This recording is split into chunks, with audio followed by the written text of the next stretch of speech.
reference image. I did for the mother, so that's why the mother looks similar. Yeah, the dad, Vika's dad definitely looks like. It looks like the way that I would put it is that it looks like everyone in Vika's family took after the mom. Yeah. Like the dad's genes are not strong enough, or something like that. Well, let's not get on the genes debate. Or Well, in my defense, I wasn't saying like good genes or bad genes. I was just saying genes. I'm just pulling your leg. I find it funnier because he's the only one with brown eyes. Everyone else has gray eyes, which is the recessive gene. It's just like I said. He's It happens. It absolutely happens. Yeah. My daughter's black and she's blonde hair, blue eyed, and pale.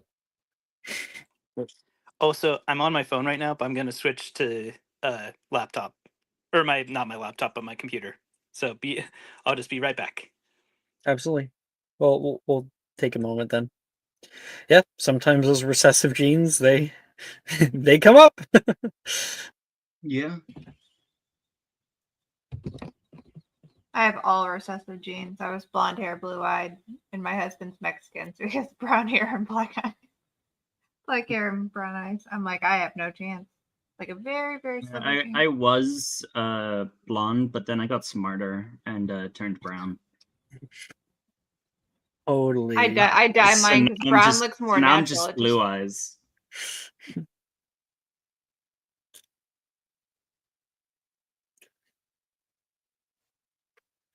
There's any. I'm alive again. Yippee.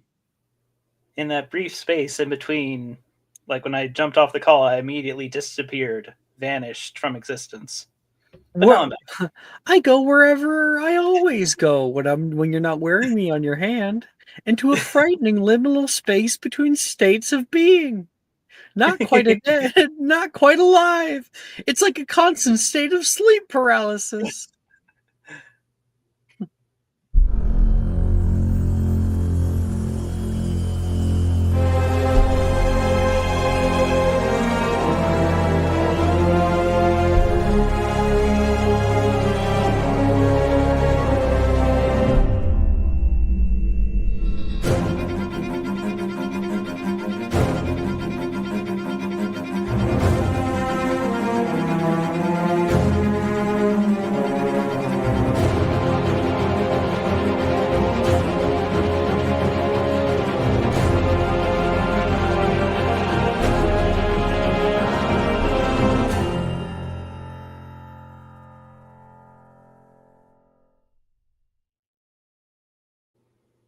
Good morning, everybody. Hello. We're expecting to get a few more people showing up here, hopefully.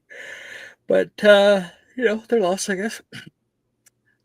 We are back for session 1+, because it would be a Herculean feat for me to rename and renumber and then redo the timeline and all that. Still can't believe that the first time I ran this, I did all of this in one session. I must have been so nervous. Last episode, we had our time out in Diagon Alley. We all enjoyed going through, meeting different characters, and getting up to mischief, either in Nocturne Alley or at Weasley Wizard Wheezes, or even taking a quiet moment in the bookshop. Now, we can begin. The air is thick with the sound of a grand chorus as you step onto the bustling platform of King's Cross Station. The scent of steam and the faint tang of coal fill your nostrils, an unfamiliar blend that signals the start of your first year at Hogwarts. To your left, The Hogwarts Express. It stands tall and regal, its scarlet paint gleaming under the station lights. The train's whistle pierces the air, a clear, sharp note that echoes off the high ceiling of the station. Departing for Hogsmeade Station, 5 minutes! A train worker dressed in blue yells from the engine. Around you, the platform is a hive of activity. Students clothed in their casual clothes and robes dart around, their excited chatter adding to the noises in the space. Parents, some with tears in their eyes, bid children farewell. Owls hoot from their cages and the occasional cat hisses from a student's arms. The platform is crowded, but not oppressively so. It's a welcoming sort of chaos, a symphony of sights, sounds, and emotions that marks the beginning of a new journey.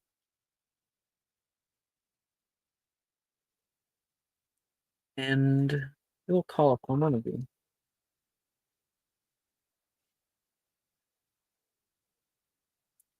Sophie.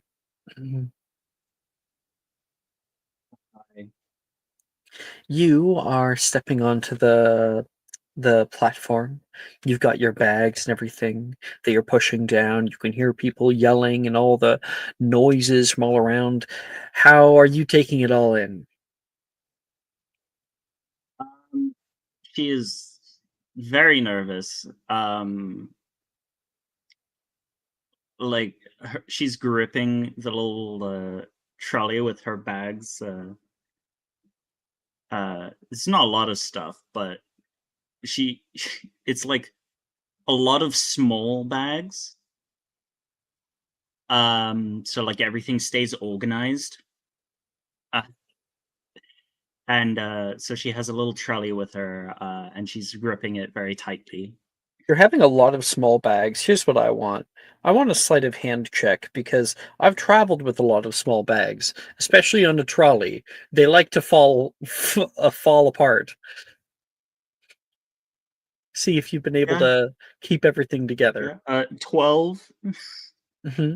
So you're moving down the way. There's like one box that you keep having to push into the stack. And it keeps like with the rattling of the wheels, everything's vibrating and it's kind of pushing out the rope that you're being using to keep it on. Like it doesn't quite cover that one box.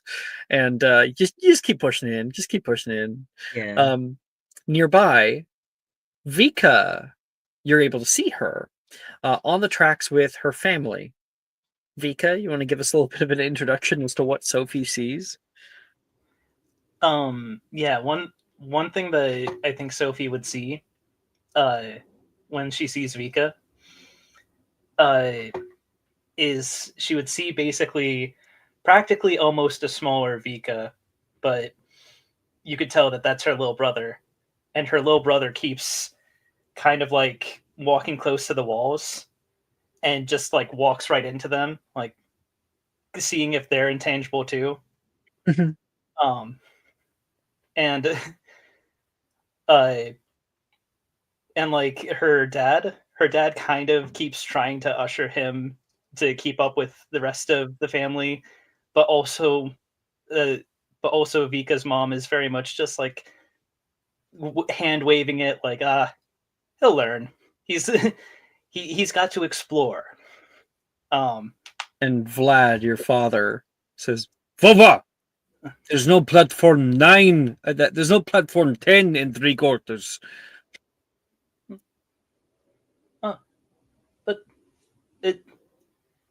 But this one was hidden. Why wouldn't there be more? And Vika would say to her little brother Vova, no, yes, I've heard that there's a half platform for every platform on the station. You should keep trying. Your little brother, like your even little the 3-year-old Constantine hears this and follows after his big brother and goes running head first into one of the brick walls. Ah! And then right next to you, that Sophie, you're distracted by this family Vika's, and you don't end up pushing in one of the boxes. And that when that box falls, it is just a domino effect of all the other ones clashing out in front of, I guess, to the side of Vika. Vika, there's a cacophony of boxes on your right and luggage. I think Vika, when she sees this happen, and she'll look over at Sophie and say, I thought the purpose of the carts was for the things to stay in them. So did I. So did I. Well, let me help you out. And Vika will help put the stuff back on the cart. And if there's anything like small enough, Vika will see if she can. Like, she's not going to steal it forever, but if there is something small, she might try and just see if she can pocket it for a second. This is probably like a little sort of like hand-sized container that has a bunch of like children's jewelry in it. So it's like not actual jewelry. You don't need any piercings, but the like clip-on earrings and stuff like that. Yeah. Coming up from behind, as you are, pocketing one of these clip-on earring stuff, there's a woman walking over, and she gasps when she sees Sophie. Sophie, what happened? Oh, I thought we had this set up perfect. Your mother, Sophie, is currently also trying to help pick things up. Can you give us a description of her? So she is in a like sort of very formal black suit. She has long brown hair that's like mostly like pulled to one side, and she's also probably like checking her watch a lot to like make sure she's not running late for anything. I was hoping to get this done quicker. Oh, is this a friend of yours? Hello. Oh, I'm Sophie's mother. Actually. Already? Sophie, I'm so proud of you. We met when we went to Diagon Alley. And just like that, practically a blood bond already. It's how I met my first friend at Hogwarts. Oh, before she became a bitch and tried to steal my man. Well, as long as Sophie knows where we stand, I don't think that will be an issue. Oh, sorry, did I say that out loud? Sophie, you're on that train car. Looks like they're going to be departing pretty soon here. Kisses. Right in front of people. Nom, nom, nom, nom, nom. Vika looks like so smug, like so so like it just has the biggest shitting grin on her face as she looks at Sophie, and it's just like, cute mother you got there. She checks her watch again. Oh, crud. Okay. Good luck. Have fun on the train. Oh, here's some money for candy. And she gives you like 10 sickles. Runs off. Thank you. Constantine, you're going to give yourself a concussion. In the background, you can hear. No, try again. His other brother says. Try again. Vika will definitely look at her dad and say, well, make sure Volva doesn't get into too much trouble while I'm gone. And make sure he doesn't make sure he doesn't eat any bugs. I like to be the one that makes him do that. Your mother comes over and like nods. I think she like puts a hand on your shoulder and like gives like a little rub, and then turns back to the rest of the family. Your father walks up to you and Sophie and says, "Try not to embarrass us."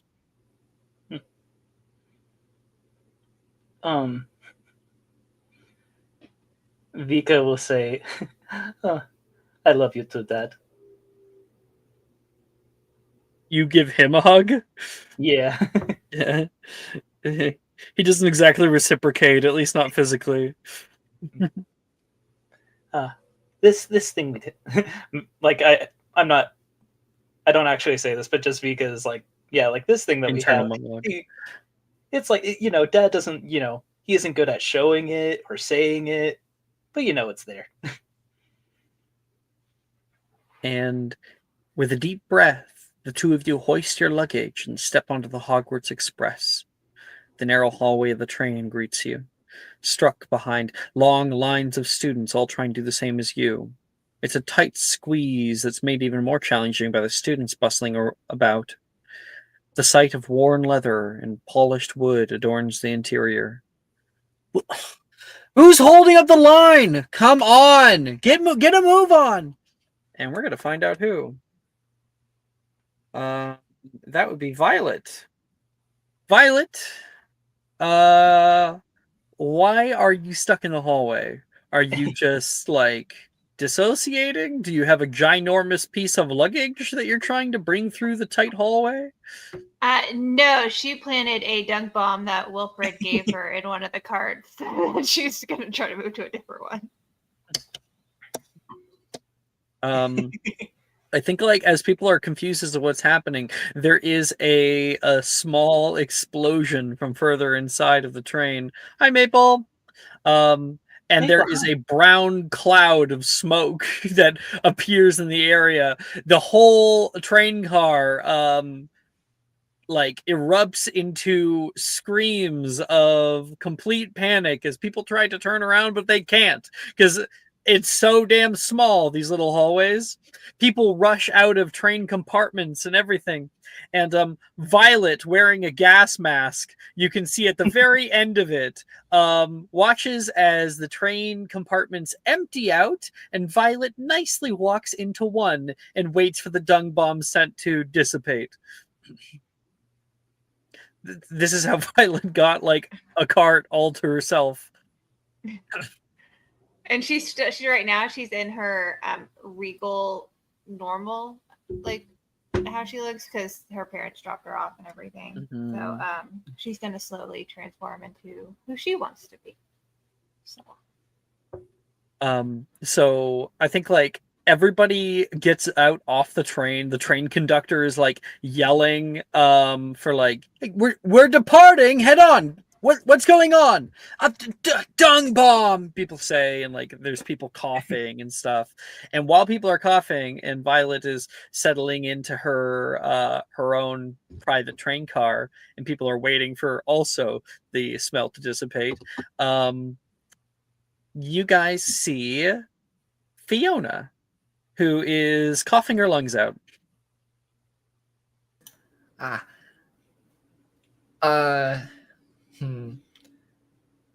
Oh my god! I didn't think there'd be a dung bomb before we even got to Hogwarts.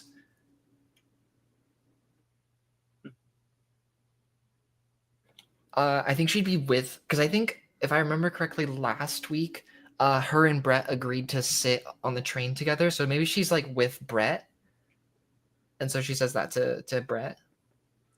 Brett, you turn over to where Brett is, and he's by like a nearby trash can and currently throwing up into it. Vika, Sophie, you guys see Fiona. It's that girl from your group yesterday. Huh. Good to see the numbers haven't dwindled yet. I heard that Hogwarts can be quite deadly. Also, I have a Pinterest board to share, if I'm allowed. Yeah, you certainly can. Okay. Oh. So, Sophie's gonna pull out a bottle of water, from one of the bags, and like you get the slight glimpse. There's like 4 other bottles in that bag. And she'll hand one to Oh, that's cute. I to like that Fiona. Aw, Thank you. adorable. It's I'll never. This is why I didn't go in Weasley's Wizarding Wheezes. Oh,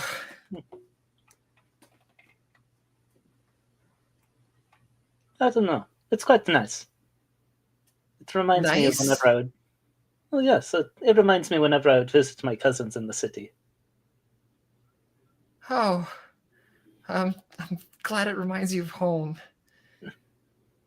I can't agree with you on that one. Sometimes you need a bad to remind you of good. Oh. Okay. Nearby, Ray. Are you there?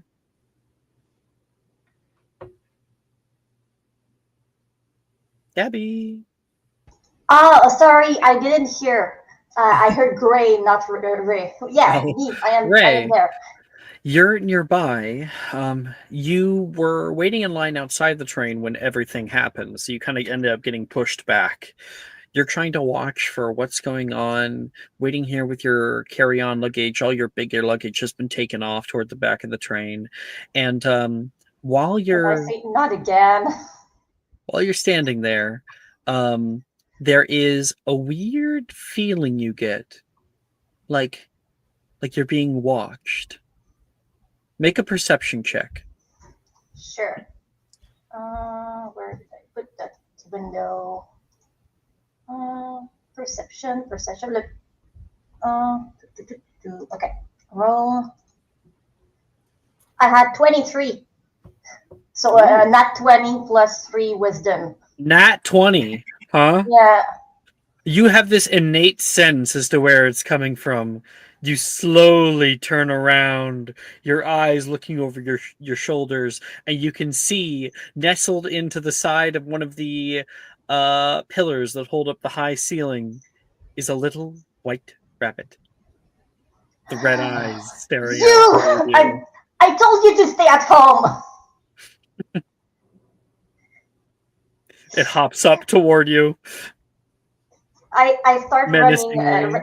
running. I start running, like trying to run away with my hand on my head so that it doesn't jump on it. You go running, and it runs after you. Ray is running frantically and runs straight first into Fiona. Thud. Demon bunny on the loose! Help! What? Demon bunny. And that's when she hits directly into you. Oh, I'm gonna roll a dex save just for fun. Sure. More of a strength save, I feel. Uh, A full body tackle.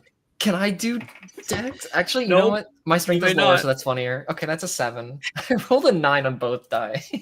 All right. You hit the ground. Ass over tea kettle. Oh, great. I think like her glasses go scattering across the cement. Frick.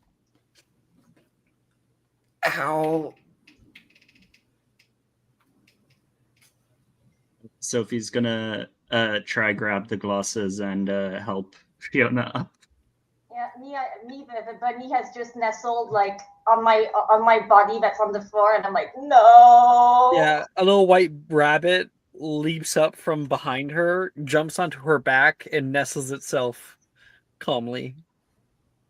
Like, just end it now. And I start sneezing. I'll like grab Sophie's hand and put my glasses back on my face to look over and see this tiny bunny terrorizing Ray. And I'll go, that's what you were running from? Don't let its look fool you. It's just it's a rabbit. It looks when up you're at you. looking at it. Giant, like cute black eyes that just look like little gemstones. He looks at you pleadingly. It's adorable, is what it is. And a Yeah, thought when you behind look those at eyes. it, just don't take your eyes off it. Otherwise, you're done for. Ooh. Done for, as in it's gonna do what it's doing to you. No, it's just look. I don't want to explain. I just wanted to get away. No, it's okay. I like animals. Anyway, I stand up. I grab the bunny like a mother would grab a kitten, like by the back of the neck, and I just try and put it in my pocket, like Or like just how shove somebody it. holds a diaper, you know? And, I don't think you're supposed to. Oh, okay. All right. I mean, So it was where are you putting it? to stay away. I just push it like in a pocket of and try like when you put like when you have a used wrapper and there's no trash can around or something like that. I just like put it there. Fiona will make a very concerned face. Here's what I'll say. We'll place the bunny like on a bench nearby. Like stay It's there. just gonna Maybe hold there's up. like Yes. there's like someone else's luggage, like a box. You can place it into the box. Yeah, and I'll be like, do not hop in this train. By God, I will make a stew out of you.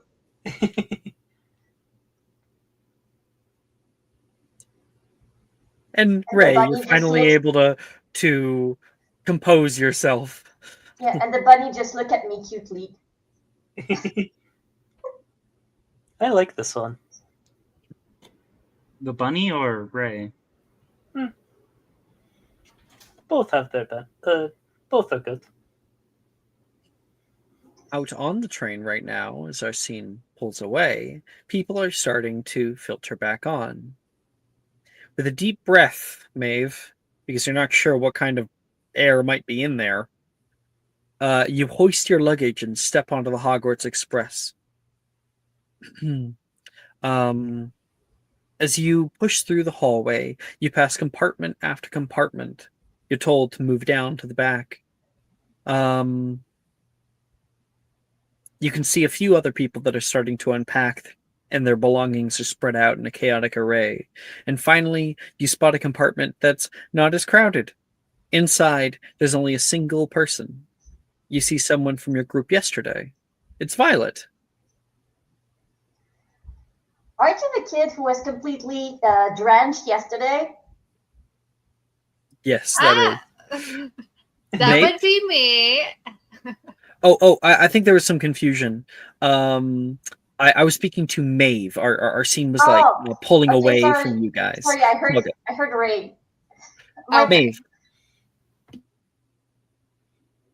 You see Violet. Hey, are you here?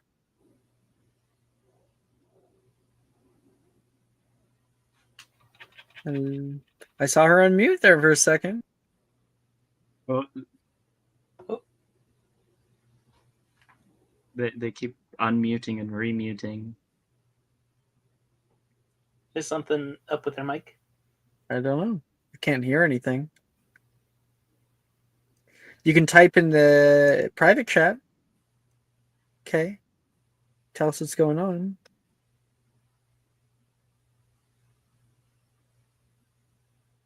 Okay. Gotta leave and come back.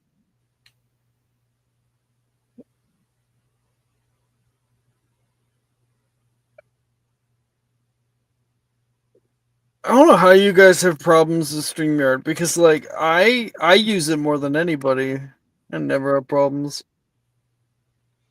You're gonna jinx yourself and have lots of problems now. It's I been don't know about 3 never. years. I think I'm good. I never have problems. I You've don't, never I don't had a have problem problems with ever? StreamYard. No, I don't really think so. I I like have you never had guys. any problems with I guess- StreamYard. I guess it's more your internet that has the problems than anything else. Yeah, my internet definitely. Well, that's because I have the Daddy Musk internet. So Well, for me, most of my problems are because I usually don't use Chrome, and the browser I use doesn't do well with streaming, so I have to remember to use Chrome for streaming. Ew. She said to And- move on with the scene because she's going to take a few minutes. that is too bad. All right, then. The scene instead will become that all of you step back onto the train after the smoke has dissipated, trying not to breathe in too much. And you're able to see a compartment that has lots of free space where one girl is sitting calmly, enjoying herself. Violet, if you didn't do what you did, you would have had to be in the seating car, which is more like a bus than like the nice compartments. They were all taken when you got here. So everybody turns and sees Violet. And Ray, you said a thing before. Why don't you go ahead and say it again? Oh, okay. Aren't you the girl who was completely drenched yesterday? Quite possibly. How are you? Well, fine, except that I cannot feel my nose anymore. Oh, what terrible news. I wonder what happened. Yeah, you wouldn't know. I have no idea. I've just been here chilling. Mm-hmm. Can I insight And that? I take a laundry pin out of my bag and I just put it on my nose. She's like kicking her feet too because she's so small, so she's not touching the train floor and she's just kicking her feet. Can I also? I would like to insight check that if I can. Right ahead. Sick. I am so honest. What are you guys talking about?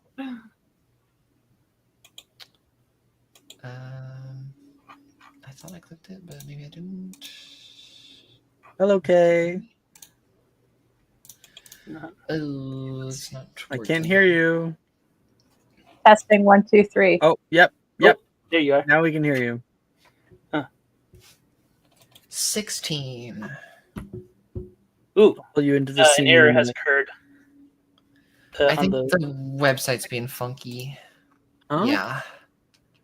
Website's being a little silly. Here, I didn't see anything. Hey, not just me. I didn't see anything until I refreshed, Yeah. and then it said an error has occurred.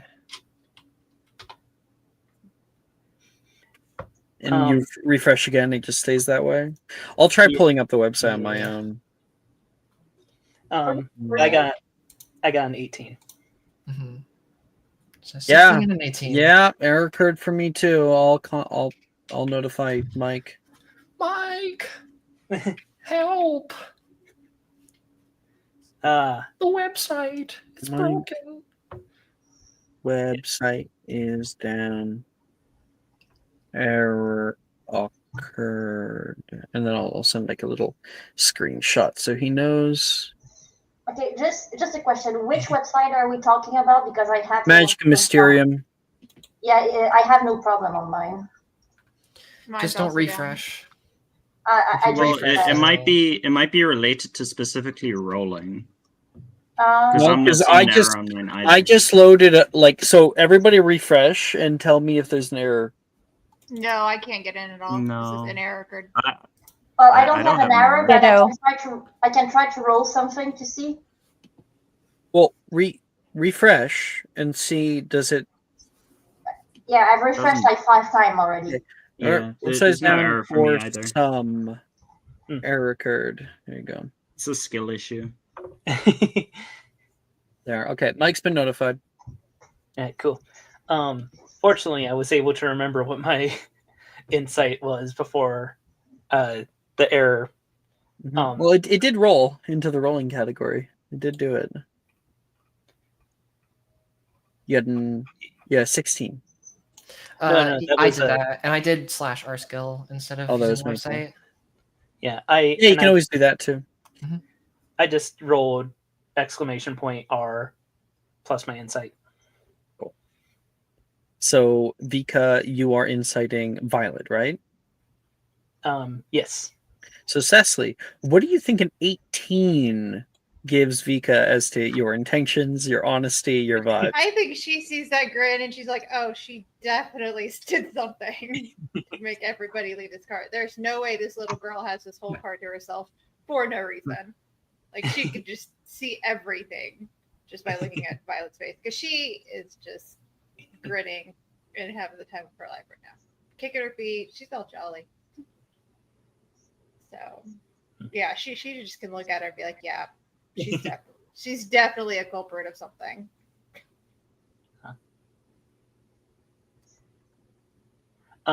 Yeah, Vika will, move into the cart, put her stuff down and everything.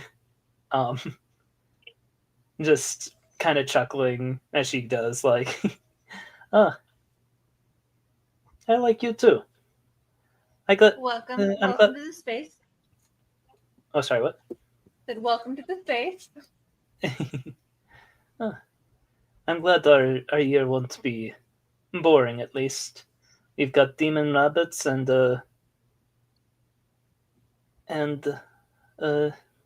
troublemakers already. There.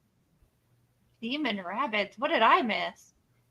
Oh, so much. So much. The whole train begins to lurch forward and leaves King's Cross Station. The cityscape gradually gives way to the sprawling Scottish countryside. Rolling hills stretch out as far as the eye can see. Their green surfaces are dotted with clusters of wildflowers. The sky above is a brilliant blue, with only a few wisps of cloud to mar its perfection. The scenery outside the window is a blur of colors, a vibrant tapestry that's constantly changing and yet somehow remains inviting.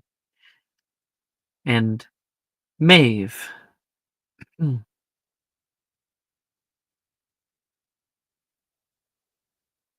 Maeve. Maeve. Did she say she was going somewhere? Or? She did. She said, I am going to leave and come back. Oh no, that was a while ago. Oh, that was earlier. Okay, I'm yeah, here. no. I'm still learning to respond to this name. Hello. Okay, so Maeve, you are currently walking down the halls. You got stuck into a compartment filled with a lot of loud people. You're seeing if you might be able to get lucky and not spend the rest of the 8-hour train ride in there. You find another compartment that seems to have some space. Looks comfy enough.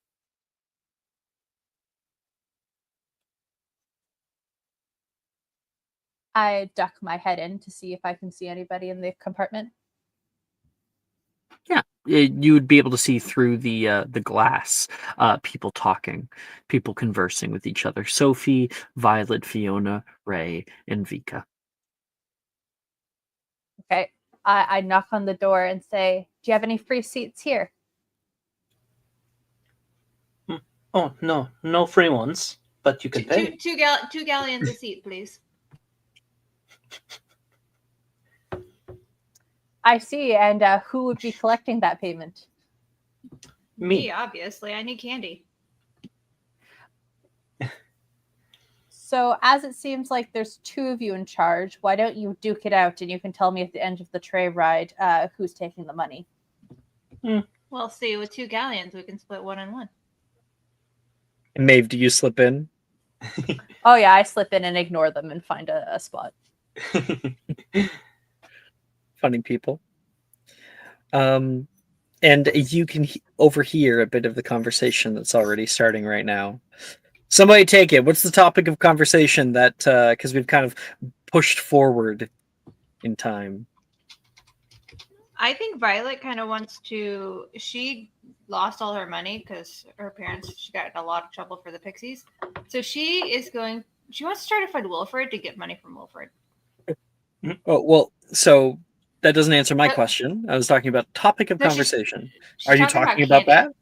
She's talking about candy and trying to come up with ways to get candy from the cart. Okay, I just got a book out. Maeve, as you sit down, you seemingly are partway through a conversation where Violet's talking a bit about the whole pixie issue from earlier. Now she doesn't have any money for candy. Has the cart come by yet?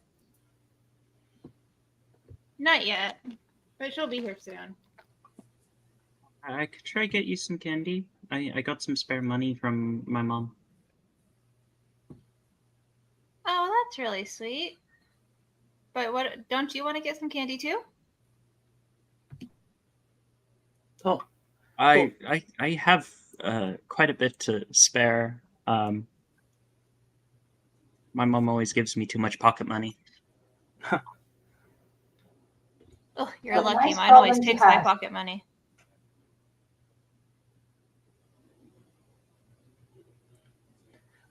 I insist. We should pay you something. Here. And Vika will hand Sophie her jewelry box back.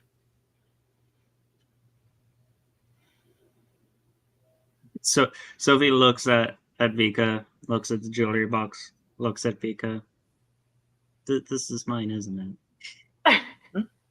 Oh no, it's gift from me to you. Maeve turns You're to welcome. look at Vika and says, "Are we going to need to pat you down before we exit this cart?"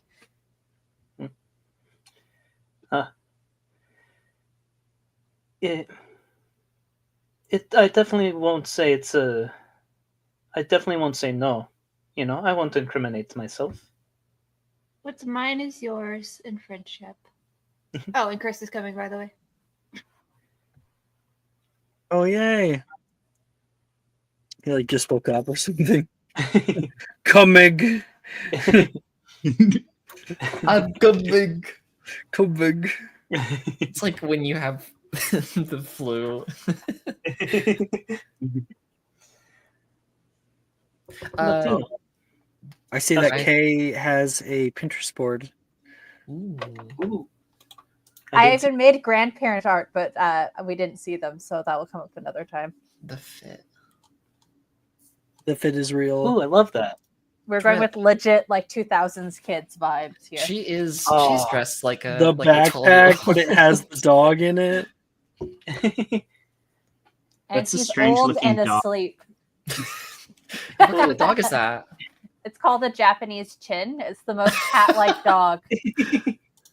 They sat on like emperor's laps back in the day. They don't bark very much. Now, of course, you're not allowed to have a dog, so probably best not to have a backpack like that. At least not officially. Well, you can see it's closed. like- Yeah. This is what it's just like a tiny little mesh screen. The back's like wiggling around. Ooh, can I? I like how you guys look all cool, and right now she's all dressed posh because her parents made her dress a certain way, and you guys are all just like chill. Sophie is always dressed posh.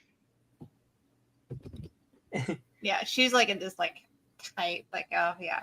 Violet hates what she's Fiona- wearing right now. Fiona gets most of her her fashion from women's magazines. Really, Speaking literally of- just wears what her parents buy her. She doesn't really care. Chris, are you gonna say speaking of women's magazines? Speaking of fashion, someone's Oh. fashionably late. Sorry, fellas, my alarm didn't go off. Oh no. Welcome. Oh, I'm also gonna put it in just the discussion chat, but of the art that that Robin made for Vika's family. Just because I'm like, yes, the squad. Did I miss anything? We're on Jeff's the train, getting on the and we're train. all in the same compartment right now. And my Chemical bunny warfare. assaulted me. Also, chemical warfare. Also, yeah. I think at this time, you can hear the door distantly in the train car open down the hallway. The squeak of little wheels on the carpet. You hear distantly, anything from the toady? And you can hear it emanate from further, some quiet, candy dears. Not too long until it comes by you. Anything from the trolley, sweeties? You see a kind old woman wheel a colorful display of sweets into view. Hi, ma'am. Is there anything that's easily shareable? Well, of course. You could always share a chocolate frog from time to time, but I understand if that's a little pricey. Single galleon for each. We do have fizzing whizbies, pumpkin pasties. Ooh, elephant on a unicycle is fun. But Bertie Bott's ever favorite beans is probably the most shareable. I turn Do to you look have at the any rest. sugar quills? Oh, sorry, Gabby, 1 second. Oh, what were you saying, Kay? Oh, I was just going to turn to the rest of the compartment and ask, does anyone want to share a box of Bertie's every flavor beans? I'm totally down. Ugh, I can get one I- for the whole group of us. There are 8 sickles. And then, Ray, you had a thing you want to say? I asked if they had any sugar quills. None today. We do have chocolate wands, however. And licorice. Right. For the sake of the no, for the I prefer if you don't have sugar quills, I'll keep the. I'll be fine. Thank you. Oh, dear. I always forget what the full list is. There's pepper imps, pumpkin pasties, chocolate wands, exploding bonbons, fizzing whizbees, chocolate frogs, elephant on a unicycle, and Bertie Bott's every flavor beans. I'll get. I'll some, take one Bertie's Bots, please. Done. And then, Robin? I'll get. I'm going to get 2 chocolate frogs, one for me and one for who gets the most unlucky bean. I like that idea. It's 2 galleons. It Yeah. costs. Nearby, she's like going down to get the chocolate frogs and goes, "Oh, what on earth?" And she pulls out from underneath of her trolley a small white rabbit. Ah! And I try to hide under the seats. Is that the demon bunny you mentioned? I told you it was evil. It's following me. It's looking at me through the walls. Violet is Evil going to rabbit. try to grab the bunny. She wants the bunny. It's just a sweet little rabbit. The woman like gives like a little pet. Violet comes over and she'll hand it to you. It's so docile. Oh, I she's think it's pink. someone's pet. Hi, Sugar. You want to stay with me? And she's gonna carry it and sit in there, despite Ray's like fear. She's gonna sit down and pet the bunny. Don't trust it, I tell you. She's gonna whisper And- to the bunny and be like, "Which one do you want to eat first?" While people, oh my gosh, it's so bad for a bunny. While people are gathering candy, like who else is getting? Maeve got some stuff. You step up to go get it, and you can see Yuji, who is also standing in the hallway and is grabbing candy from her. What's the cheapest candy? Literally pumpkin pasties. On for only a limited time. They're an autumn special. How much? How much is that? Just 2 sickles, darling. How much do I have? I look at my inventory. Is the website working for anyone else? Yeah, it's down. Okay. Okay. He looks into his wallet and pulls out 2 sickles. Hey, pretty boy, do you want to come sit with us? Huh? We have candy in Okay, here. We'll no. share. He wouldn't react to that. He doesn't think you're talking to him. Don't come in. Save your life. Thank you for the pumpkin. And then he looks around to see if someone is being called. I think they might be talking to you, the woman says. Excuse me. She is going to. She clicks a button, and the cart becomes like 2D. It flattens to the side wall, to get past you. And then once she steps past, then it opens up again, and she keeps walking. Oh, miss. Yeah. Oh, Vika, miss. you push out into the hallway, and they're standing next to Yuji now. Yuji, hi. She turns around to look at you. Yuji, no, look again. See if there's anything you'd like. As Vika is going, I know Vika's already stolen some stuff already, but she's gonna try and steal some candy too. Mm-hmm. You may make a sleight of hand check. It's a high DC. I gotta try at least. Can I do a performance check to try to distract her to help with the stealth check?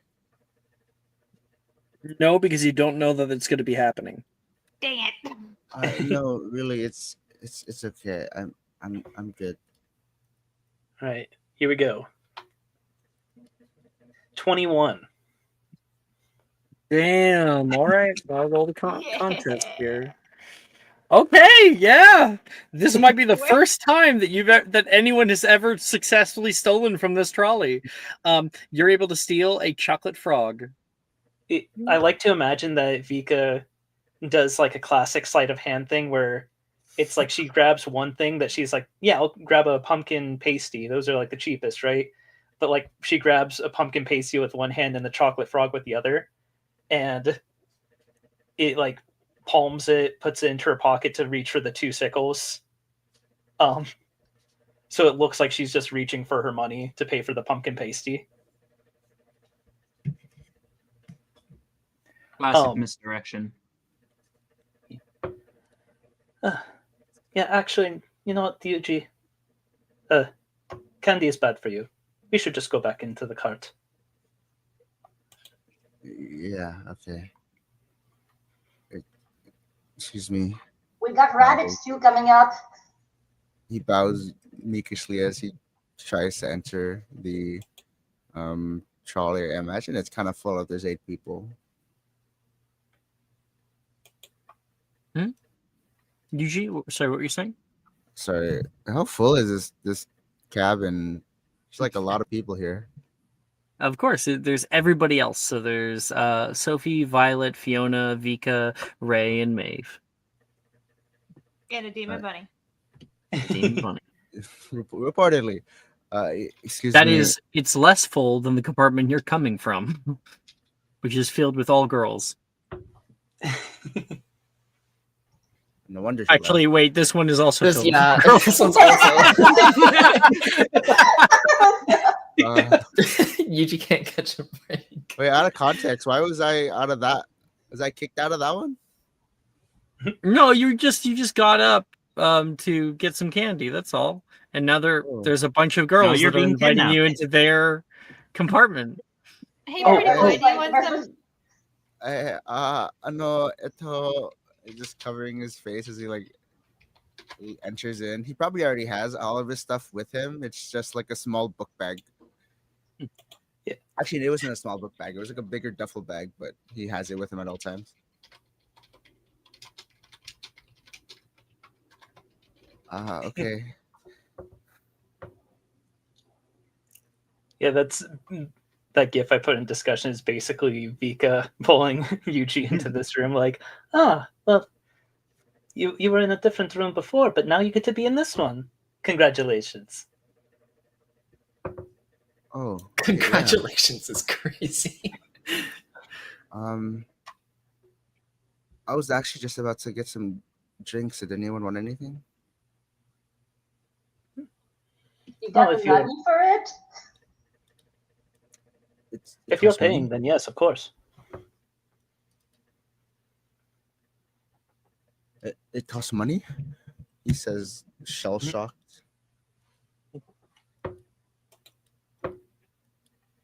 I brought my own water. I don't need any drinks. Violet is looking around for those Birdie Bots flavored beans. Who bought those again? Maeve. I stand Violet- up and announce to everybody, come up and get your beans. The winner gets a chocolate frog, according to Sophie. Sophie will sort of like dramatically raise the chocolate frog like Simba. But Violet is gonna take. She only has one hand because she's still holding the bunny, and she's gonna be like, "Beans, please." Okay, so you can take anywhere from 1 to 3 beans. She's taking 3. You know, more beans means more of a chance to get something bad. And it's 1d65, or in this case, 3d65. I'll also take 3. The real question is, are we trying to roll high or not? Because we want to get the it worst is com- beans to get the chocolate. It is completely random, so it's all mixed up. Higher, lower, it doesn't matter. Can I add an extra level of difficulty to this little game? How so? Where you can, if you want, do a deception check to fake your bean. Pretend you got a worse bean than you actually did. Well, I believe Sophie can probably do that. Everyone else, I don't feel like they're gonna have to fake. It gets pretty bad. And I would like to take maybe 1 bean, but instead of eating it, I just feed it to the rabbit, like push it into his mouth as revenge. Absolutely. Roll me a d65. It's so mean. Okay, sure. It's just I'm gonna. How do I roll again for this? So exclamation mark R.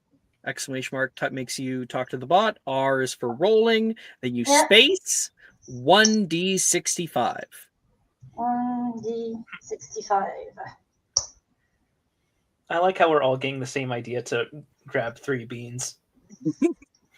Sophie wants this. Stomach of steel.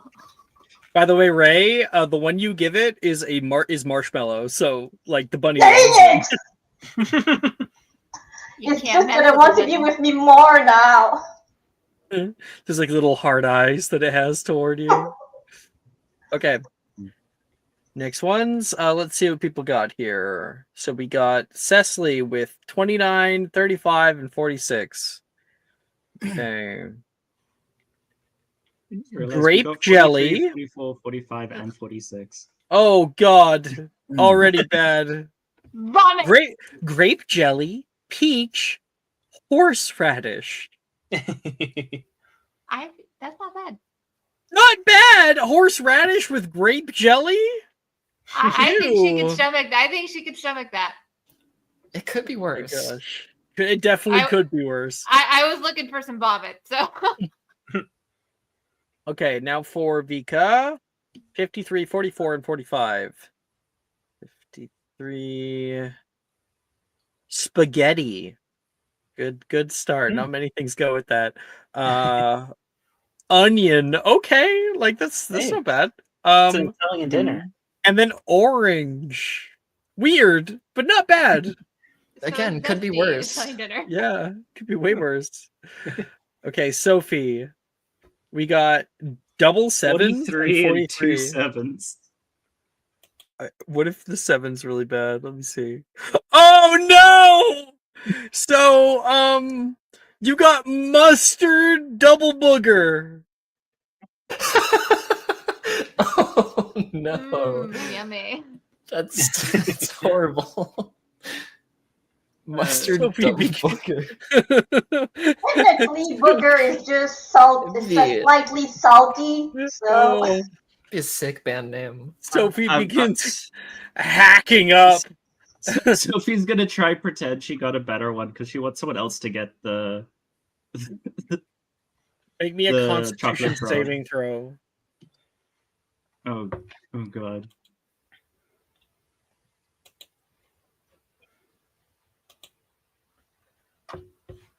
That's a 2. Sophie. I got a 2. Yeah, I'm aware. I'm saying go ahead and Uh, play out what you think a 2 gives you. Sophie is going to like take a bite out of the first one. She's going one at a time, that this is her strategy, because she feels like the risk of combining all three at once is too bad. So she goes for the mustard first. Like winces a tiny bit, because it's pure mustard. Goes for the first booger, like gags a tiny bit, and then tries to grab the second one as a chaser to be like, get rid of the original taste. Yeah, and then just like projectile across the car. Well, we don't want to, vomit on anybody. So, Sophie, you'll run to the window and like quickly. Yeah. And Sophie's head goes pushing out of the train, vomiting out onto the tracks. Oh, careful. Violet is laughing so hard, but she's like, I hope you're okay. But she's like laughing. She just cannot hold. We have a winner. Here, it was your chocolate frog you were betting on, so you can have mine. And Vika will pull out the chocolate frog that she stole. So if you don't remember Vika buying one, She is not concentrating at the moment. She'll just say like thank you, and I guess now she has 3 chocolate frogs. Yeah, wiping her mouth and recomposing herself. Okay. For those of you who have a chocolate frog, you guys may roll a D101s. Only those who ate a jelly bean, or Huh? No, not jelly beans. So the people who purchased chocolate frogs. I think I'm the only one with chocolate frogs now. I don't think you got to raise Birdie Bot's roll, Alex. Oh, did I not? Yeah, No, you yeah, did. you You ate the marshmallow. the bunny ate Oh, that's right. marshmallow. Yeah. Why don't you roll one again since it got a nice one? You can just keep doing it till it gets a bad one. Okay. So I keep feeding it those candies. I don't remember the name. Yeah. So roll another D65. Okay. You asked for it. And we'll just keep going until we get one bad. Since Maeve bought the box, can she take a handful and see if any of them are bad? What, the Birdie Bots? There's no way to tell before putting it in your mouth. Yeah. I don't think I did the right command. Whoops. You forgot R. R. Yes. Okay, R. Yeah. Okay, you should do 10. Yeah, 10 can I do beans. 10 consecutively? No, exclamation point R and then space and then the dice roll. Gah! The demon. Yes, the you demon can on do the 10 shoulder. consecutively. Yes. 10 beans. 1 handful. Okay, I got a 22. Let's go gambling. 22. Dog You're gonna food, poison which I this don't bunny. think the bunny cares about. Still gonna be happy. Keep going. Okay. Oh, Almond. 1. Almond? Yeah, this bunny's loving you. Oh, man! His bunny's like, keep it coming. 37. Lemon, which I think actually the bunny does react to because it's a very strong like sourness. So Yeah, but that's not enough to hate me. It starts hacking up. I think Violet's gonna step in because she likes animals, and she's gonna be like, "Would you stop harming this poor little bunny?" It's me or him. And she's gonna hold the bunny closer. She's gonna be like, "I choose the bunny." You like go to like pull it closer and like you push it to your chest and your shoulder to kind of like cradle it, and then you notice the bunny's gone. Huh? And you turn over and it's sitting on Ray's lap. Okay, and I'm just, like in those anime when there's a character who's so shocked the soul is coming out of its mouth. Yeah, that's me right now. And Violet, you can go and like pick up the bunny again. What's this rabbit's Sure. name? It's Bane. As Ah, Bane is my existence. a truly terrifying name for a little nightmare. The bunny sneezes cutely. Ah, a little devil. I love it already. Okay, let's see what our 10 beans gets us, okay? Boogers, apparently. One of them is. Okay, 32. We got green apple. You know what? It would be really helpful if you just like name the next number. So we got 32 green apple, 18 cranberry. Next number 34. honey. Not bad. 7. And then that one's booger. Yeah. And I spit it out and it lands on the train floor. And the bunny eats it up. 2. Apple. 28. Fried egg. You're getting pretty good ones. 29. 29. Grape jelly. 63. Watermelon. What is 46. happening? Right? Peach. 34. Honey again. Yeah, 10 beans and you got one bad one. by One the bad way. one. That's wild. I've never That's- had that before. That's Man, insane. Depending on your I taste shake this palette, bag it and isn't I- even that bad. I shake this bag and I say, I think this might be defective. I You think wanted that's a bad your one? luck. I wanted the chocolate frog. Mm. It's really about numbers. Every bean has an equal chance to be good and bad. It's just up Yeah, to well, that was not chance. equal results. Maeve, I'll give you a chocolate frog if you take 5 more. Challenge accepted. It has to be in a handful at the same time. How can we tell if May- there's a bad flavor then? I think you'll know. Maeve, do you like betting? Because I think we should bet on Quidditch together. Your luck is high. Did someone say Quidditch? Sorry. You know, gambling isn't Yeah. actually statistically designed to make you lose money. There's no good way to come out of it with in the green. I get a Let's go booger again. gambling. Wow, the first one is booger. I turn to everybody and I'm like, did anyone get a bad God. one other than boogers? I had boogers this- and fruit. it's suddenly pretty bad. So we got booger, rotten egg pizza. And then Oh my god. and then we got tutti frutti, Oh, lemon. that's bad. That's a bad That's, combination. that's a rough The combination. last two are like even like okay at best, I think, on their 61, own. 37. Hmm? Was that the tutti Yeah. frutti and lemon? Yeah, it was. Make a con save, Maeve. Girl, you got a stomach on you. Not for much longer. Sorry, Alex, how do I do that with the website being down? You can do /r can do- save. Cool. Yeah.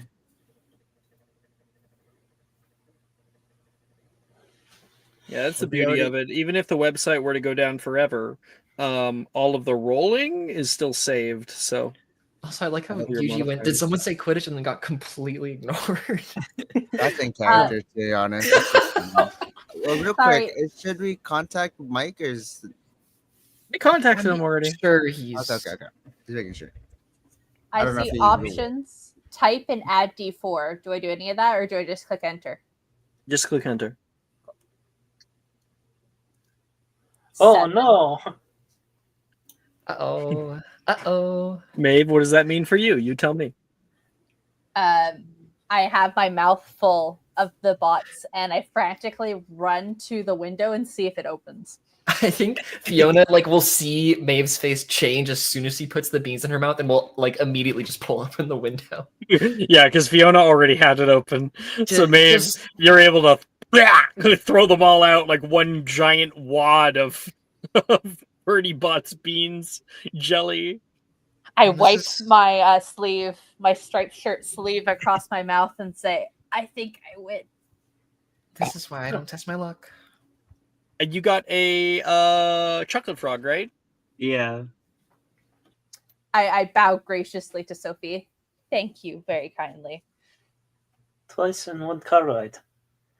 I definitely don't think any of us should be buying lotto tickets if we're going to keep throwing up. Yuji gets up to go get some paper towels to wipe it up. Oh, I threw up outside. Yeah. Oh okay. shit! Yeah, Never mind. Sorry, I But- misread. Is anybody else interested in Quidditch? Quick question. Yes. Okay, So Sophie's interested. I think Vika isn't like interested in Quidditch, but that she would know a lot about it. Just like from Yeah, like a intellectual curiosity type situation. Fiona's kind of the same way. Yuji, you can see on Violet's bag. Violet, you're not from the States, are you? You're from here, right? No, I'm from England. Okay. Shit. Give me 3 seconds. I have the remember Quidditch better. national Quidditch team. I'm pulling it up right now. Sorry. Don't worry about it. You can see she's got like a little sticker on the side of her luggage that has Blaze Zabini on it from English National. Is that just stands up and like excitedly gets a little too close to Violet's bag and points directly at the pin. Is that the blazing bat? It is. Do you like it? Yeah. I saw one of his matches. I didn't get to see it live, but I saw the recording. He ran through, broke 5 bats at the same time. I know. Quidditch is so awesome. I can't wait to learn. Gosh. Who's your favorite team? In the league. Which one has what is his name? Can you reset the Quidditch list? I had some. No, so that one actually, those are the international teams. He's asking you more for the national teams. So like there's the Hollyhead Harpies, the Chudley Cannons, the Hornets. Which one was Yeah. Victor Crumb on? Or am I thinking? That's also an international team. Oh, dang. Well, that also I works, honestly. I like the Yeah. Hollyhead Harpies. They're pretty nice. Oh yeah, they're cool too. I'm not. They as just tuned in. acquired Ginny Weasley. I heard they just got Yeah. Ginny Weasley. I know it's gonna be so much better. And I think at this moment he sort of like the adrenaline drops and like his face a little bit more flushed as he realized, oh, sorry, as he gets back away as he's a bit too close. She's And- gonna scoot over so he can sit next to her. She's like, no, sit. Can I grab the bunny and try to throw it out the window? No, Violet's because gonna use her Violet strength has to it. hold on to that. Yeah, no, she's not gonna let you do that.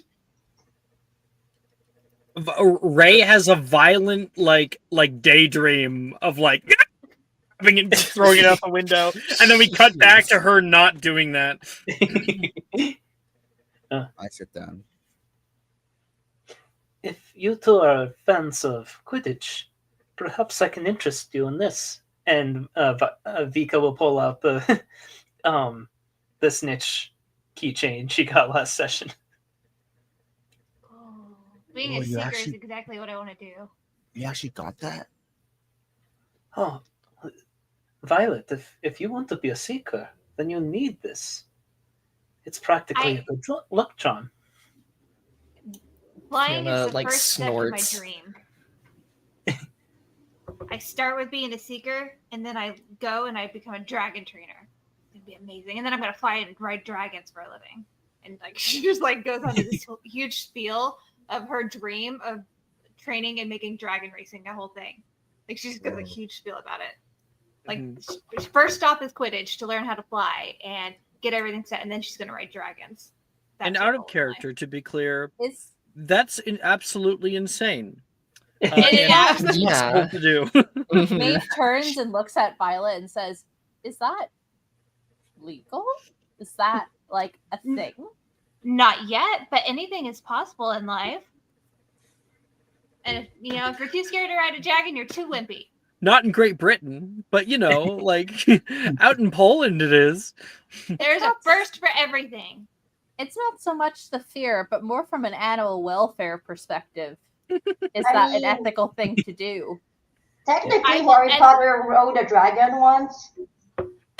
I Yeah, will they didn't ethically make direct sure where it's it went safe. though. The dragon went where it wanted to go. I will run the first ever ethically safe dragon racing ring. I will make sure they're well cared for by yours truly. Also, the Best first dragon dragon ever Dragon in the do you world. think racing is the fastest? I don't think you should be allowed to use dragon and safe in the same sentence. There's a Which first dragon for do you think is everything. the fastest?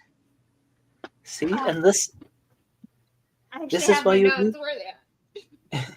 this I did a is whole why you research on need. dragon. Wait, okay. So we're sorry. talking over each other. Annie sometimes yeah, is I on apologize. a delay. Let's first answer Robin's little question there. Think Cecily? The fastest dragon is the Peruvian viper tooth.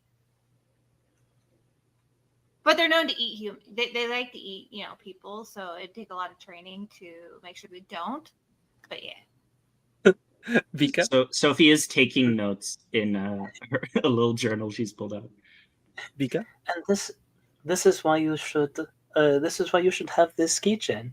Reminds you of humble beginnings once you accomplish your goal of becoming a dragon racer. What are you willing to trade for it? And I can Sophie, you know promise it's not to the harm you. Sophie, it's the keychain that Vika stole. Yeah. She is trying not to make eye contact. What did you say, Violet? That I can leave you out of my next prank, or I could include you in it, but you won't be harmed by it. Safety. I can guarantee I'm safety. intrigued. Wait a minute. Fiona. Next prank. Is she the one that let off the dung bomb? I think Fiona, like, the dots will connect in her head, but she's not looking up from her book. And I think she'll just choose to not say anything in this particular moment. Just file that information away for later. Okay, guys, let's do Chocolate Frog. So, you guys roll me D101s based on how many Chocolate Frogs you have. Okay, so I have one for myself guaranteed. I think Vika gave me one as well. Yeah, the one that Vika stole. Got to get rid of the evidence. Yeah, of course. So that means I have 2. I rolled the 67. You rolled 67.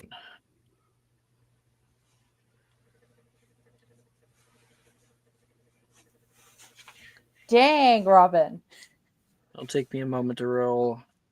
They are all mixed up, so a higher roll doesn't necessarily give you one. 67 is Justice Pillywickle, a British wizard and celebrated head of the Department of Magical Law Enforcement in like the 1600s. We'll send you the picture. That's Justice Pillywickle. You got 67? Was there another one at all? Nope, that was it. And Maeve will break out her big tome of a history of magic and look to find this person somewhere. Others? I got an 84 and a 92. 84, huh? Okay, 84, you got Roland Kegg, an English wizard who is president for the English Gobstones team. Here's the picture. It is a bronze card as well. And then your other one was what? 92. 92 is not a bronze card. Let's see if it's silver.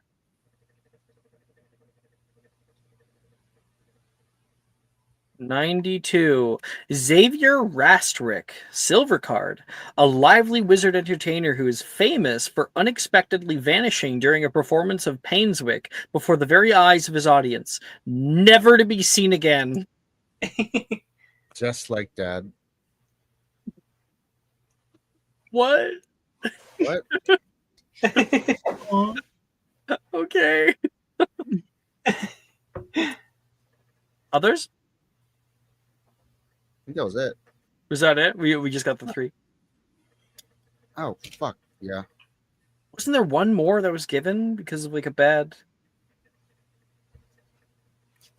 I thought Sophie got that one. I got the one for the beans. Yeah, Vika stole one. Yeah. I bought one for myself. Yeah, wasn't there just 3 total? Okay. Yeah. All right, that is our chocolate frogs. No golds this time. The other day, our last game that I did this, somebody got 2 gold cards, the same one, like a copy. Not just somebody. It was Chris, right? Wasn't it? No, it was Nick. It was Nick. Oh, you're right. That would happen to Nick. And then he gave them away. He was Yeah. like, "Oh yeah, I'm just here for the chocolate." Yeah, I got a card. It's cool. Gradually, the bright day gives way to soft hues of twilight. I have a yawn. The sky darkens. The stars begin to twinkle in the vast expanse above. The countryside outside the window is now a silhouette. The details are obscured by the encroaching night. The only light comes from the warm glow of the compartment, casting long shadows that dance and flitter with the movement of the train. I've got new music to send your way.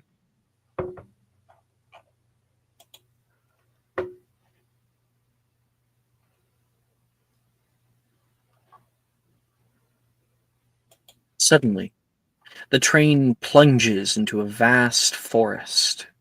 The trees loom large and imposing, their branches reaching out as if trying to touch the train. The sound of the train's wheels on the tracks is amplified, a rhythmic clack, clack, clack, clack, clack, clack. It's somehow soothing in its consistency. Then, with a screech of metal on metal, the train begins to slow. The forest outside the window becomes a blur of green and brown as the Hogwarts Express comes to a halt. A voice echoes through the train, clear and loud despite the residual noise of the slowing. "We've arrived at Hogsmeade Station!" it announces, and a wave of excitement sweeps through the compartment. People get up from their compartments, grab their luggage from overhead, and head out onto the steaming station. Yuji, stepping out into the cool night air, steam rolls down the tracks, and the flickering of lanterns dot the wooden railings. "Oh, first chairs with me!" you hear down the way and stare out at a huge man, 2 times as large as a regular adult and about 3 times as wide. Long brown hair cascading down his back with white streaks that run through his bushy beard. Whoa. He's big.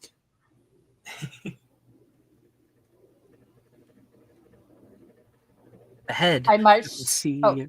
Rin, who is just entering the group of kids with everybody else. So many people that you don't know. I'm gonna roll. Can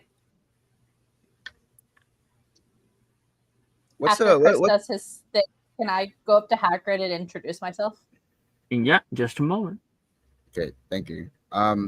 What would it be, a charisma or wisdom saving throw to return to my base instinct of finding people and going? Do I run up to Ren? I'm unsure yet. I don't know. It's your choice, man. Well, yeah, but like I want to help influence that because I'm tired and I can't think right now. Charisma save? Okay.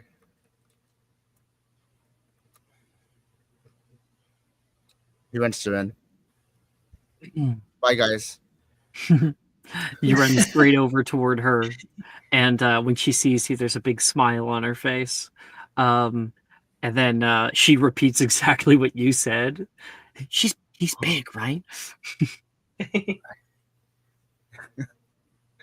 In the background, Maeve, you amazed at this large man step up toward him and get a good look.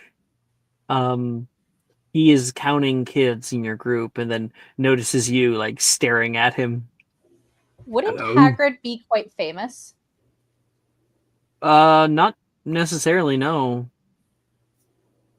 Well, why do you think so? Because wouldn't it be kind of common knowledge who the professors at Hogwarts are?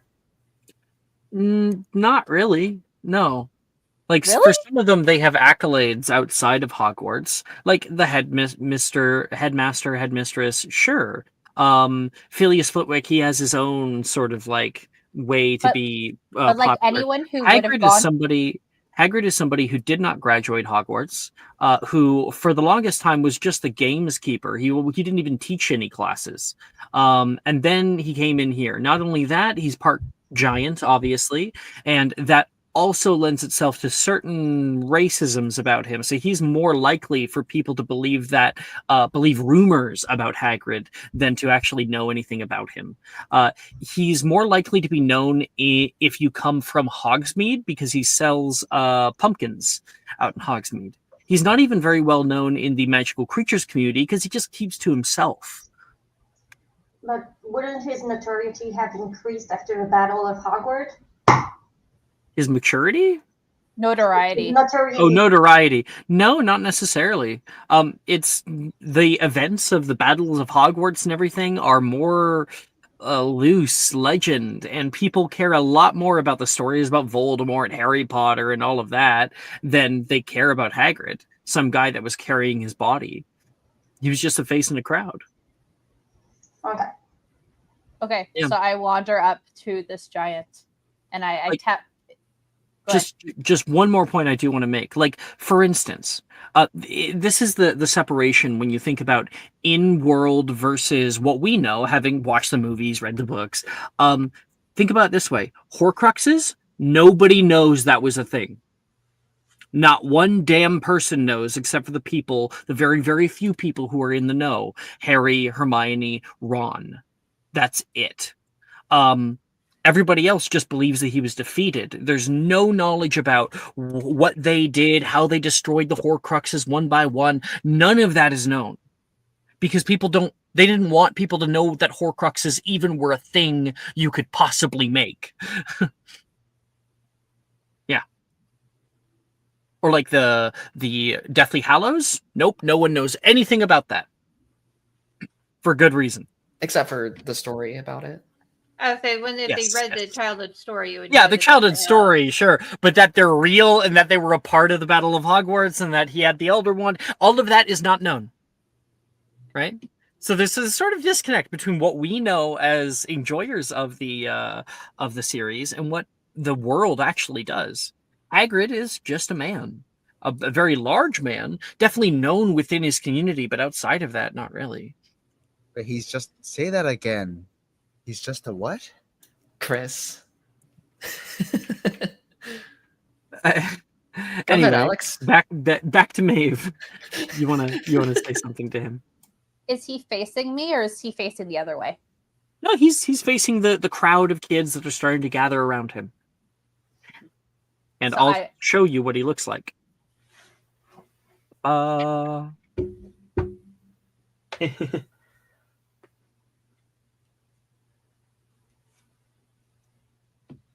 Santa during the summer.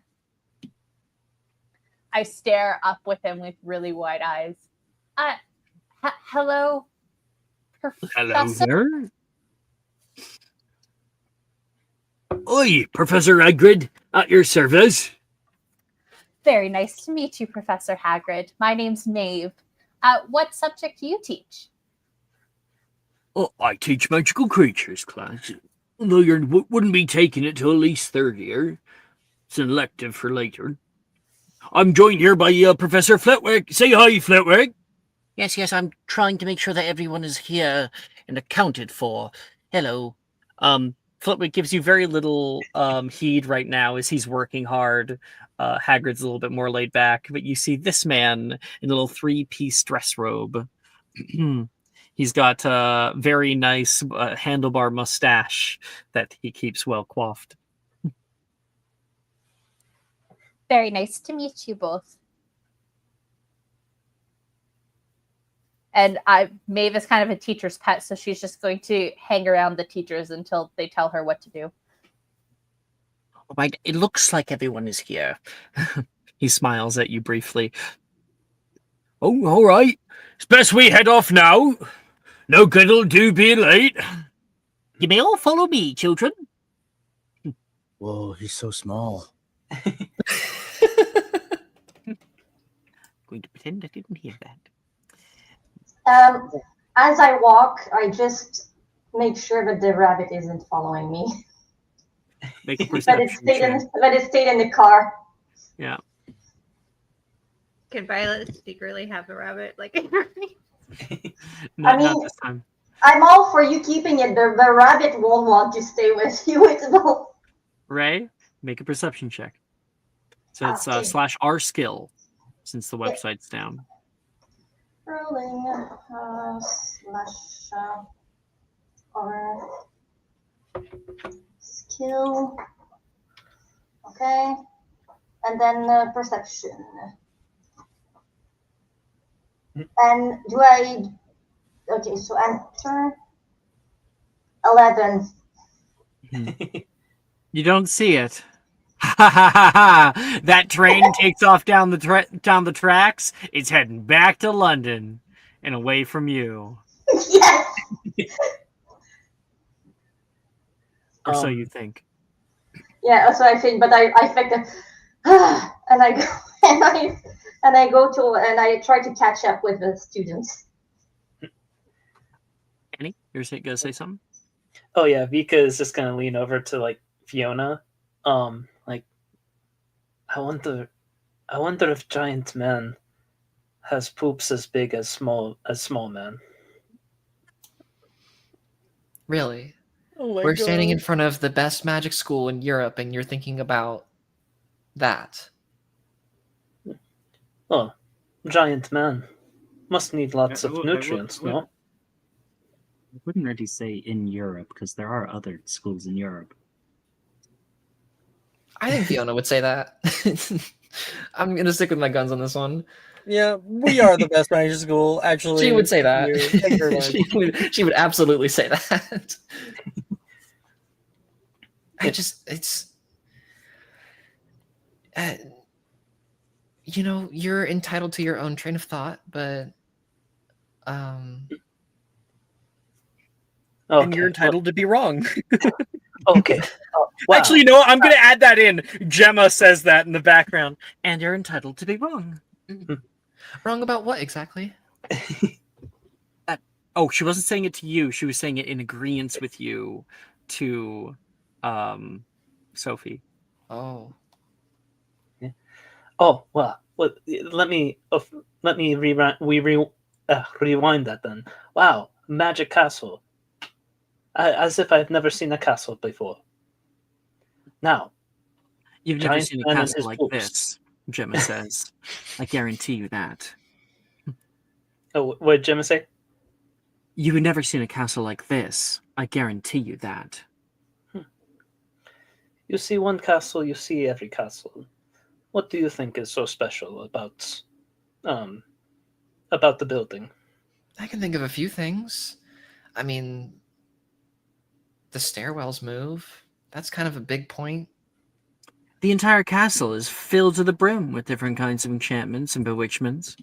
It is the culmination of a British prowess for the past 1,000 years. She'll like hold a hand out to Gemma, like, see? Ah, yes. And Gemma carries on down the way, away from Yes. the two of you. One day, Russia sure hopes to learn the British ways of making stairs move. You're from Russia. I mean, I should have figured.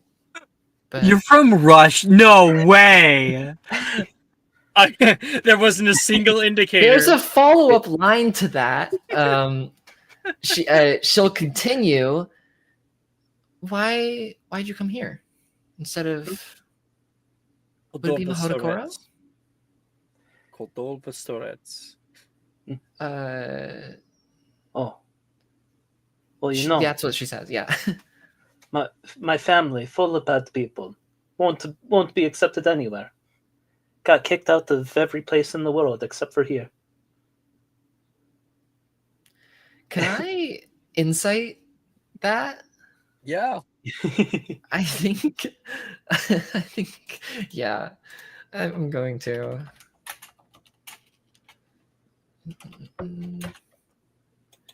Okay, that's. You I get rolled a 3 on the die for a total of 10. It's 100% true. Every part of it. Vika just leans closer to Fiona, like, you know, my dad killed someone in the ministry to get the job he has now. You I put your think- finger to your lips like, shush, Fiona, don't tell so- anyone. Obviously, there are things you don't know about Fiona's backstory, but I think at that she would go very stone-faced. Oh. Well, I'm glad Leaving- Hogwarts is welcoming to everyone. Leaving Hogsmeade Station behind, you make your way down a winding path to the small dock. The dock is humble, made of weathered wood that creaks underfoot. But nearby, a fleet of small blue painted boats bob gently on the black lake, their hulls casting long shadows on the glass-like surface of the water. And stepping into one of the boats, directed by the teachers, you feel it sway gently under your weight. When everyone is settled, Hagrid announces, "All right, away!" And the boats move of their own accord. The journey across the lake is serene. The only sound is the soft sputtering of the boats cutting the surface of the water. There's no wind tonight, and the lake is as still as a mirror, reflecting the star-studded sky above and the dark silhouette of the forest around it. It's a surreal sight, as if you're floating in a world all of your own. Violet, you've sat down into a compartment, or a compartment, bleh, a boat with Wilfred. Oh, hey, Sweeting. Hey! So Violet, when I was holding on to this, Violet, why they were getting off the bus, she did a whole loaf of bread and made it into toast because her dad told her all about the giant squid. So she's holding just a loaf of toasted bread right now. And so she's gonna go to Wilfred and be like, once we get in the center of the lake, we're gonna toss it in and see if the squid will come to us. That's what she wants to do. That is so cool, Wilfred says. I like the idea. My dad told me there's a giant squid and it really likes toast for some odd reason. So you take half this loaf and I'll take the other half and we'll see if we can summon the squid. You guys get going doing that. Ray, you Yeah. have sat down in this little compartment with Sophie and oh wait, no, who was it? And sorry, not Sophie, and Fiona, and also Brett has found his way here again. Oh, hey Fiona. Hi. Sorry about earlier. Oh, my wrong one. Sorry. I didn't. Oh, that's all right. I mean, where'd you even end up sitting? Everything got all jumbled up after what happened. Oh, after the dong bomb? That wasn't Yeah. you, was it? He says toward Ray, jokingly. No, but we figured out who did do it. He says toward Ray, jokingly. Oh, you're right.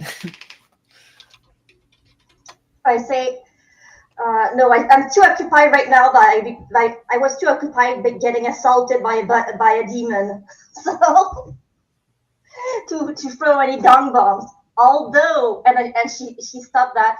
She stopped her phrase there, thinking about the use of dong bomb as weapon against evil bunnies.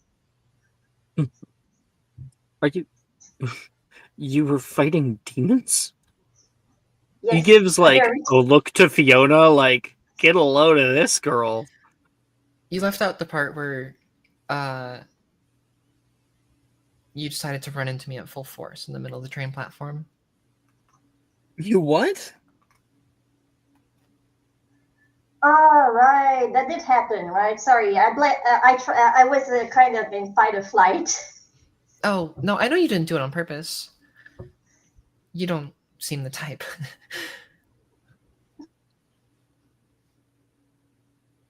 Okay. I mean that in a good way. Yuji, you're pushing out over the water. Rin puts her hand down and cuts the surface of the lake.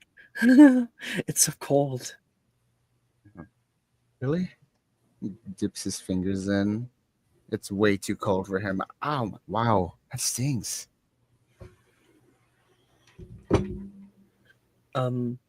And that would be exactly when Violet and Wilfred throw their halves of the loaf of bread. And both of you may roll me a magical creatures check. Got surprisingly high on his check.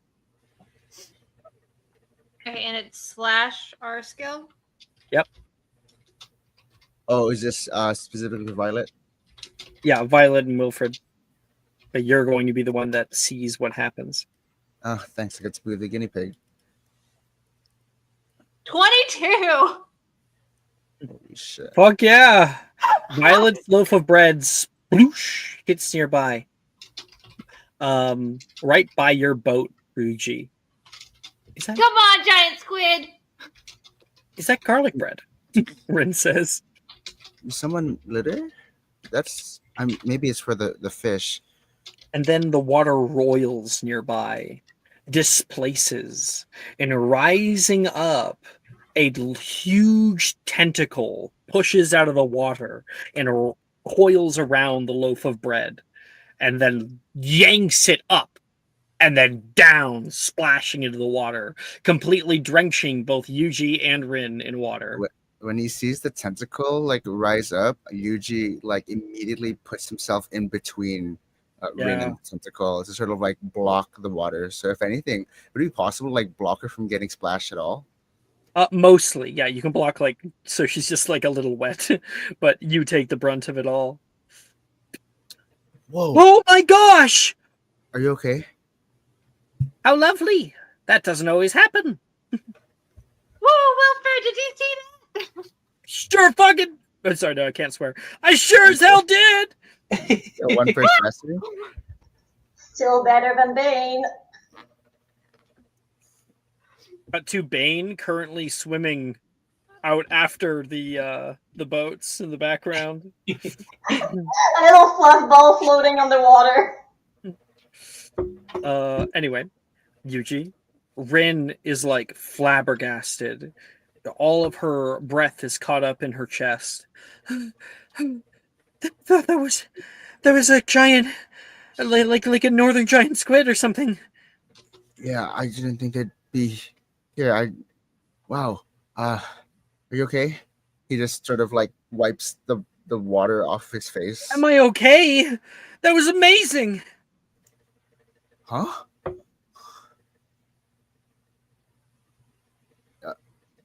Yeah, I guess that was cool.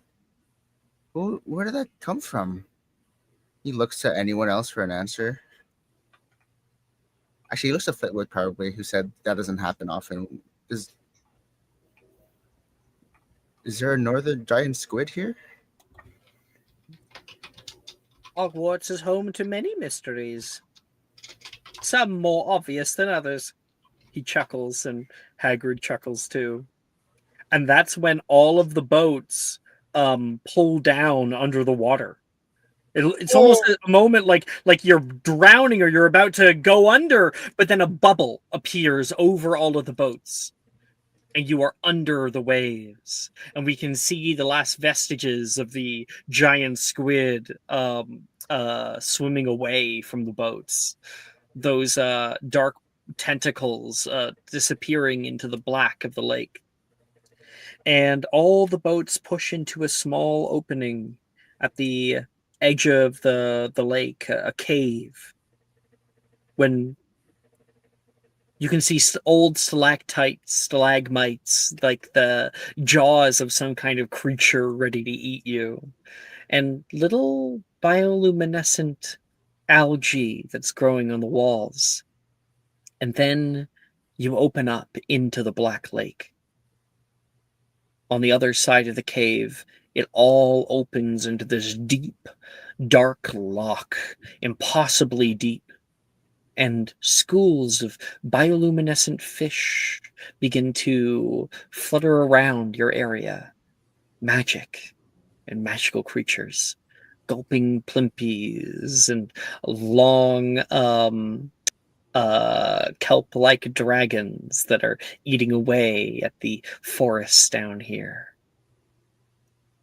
All of the boats resurface, and as it does, the sight that greets you is nothing short of magical. Hogwarts Castle, set upon a high black cliff of dark stone, majestic and imposing, it rises from the shoreline. Its towers and spires are bathed in soft moonlight. Their outlines are sharp against the night sky. The castle's reflection in the lake is a shimmering mirage, a ghostly echo that adds to the ethereal beauty of the scene. Its torchlit windows and doors mimic the very starry night sky up above. And as you draw closer, you make out the details of the castle. The arched windows, the stone gargoyles, the ivy creeping up the walls. The sight of Hogwarts fills you with a sense of wonder. The boat glides into the boathouse and you step out onto the dock. Hagrid is grabbing kids with one hand and deposits them down on the ground. Up this way, they'll be waiting for us. Up the switchback stone steps you rise into the viaduct courtyard and see a large door of heavy iron, entering into an even larger building. But instead of heading inside, Flitwick leads your group through a small side door and into an open, circular room with checkered floors. This is the room of reception. I'm just going to go check to see if they're ready. I'll only be a minute. The room is filled with portraits, some hand-done, others moving photos, each of a graduating class of Hogwarts, rising ever higher and higher into the ceiling.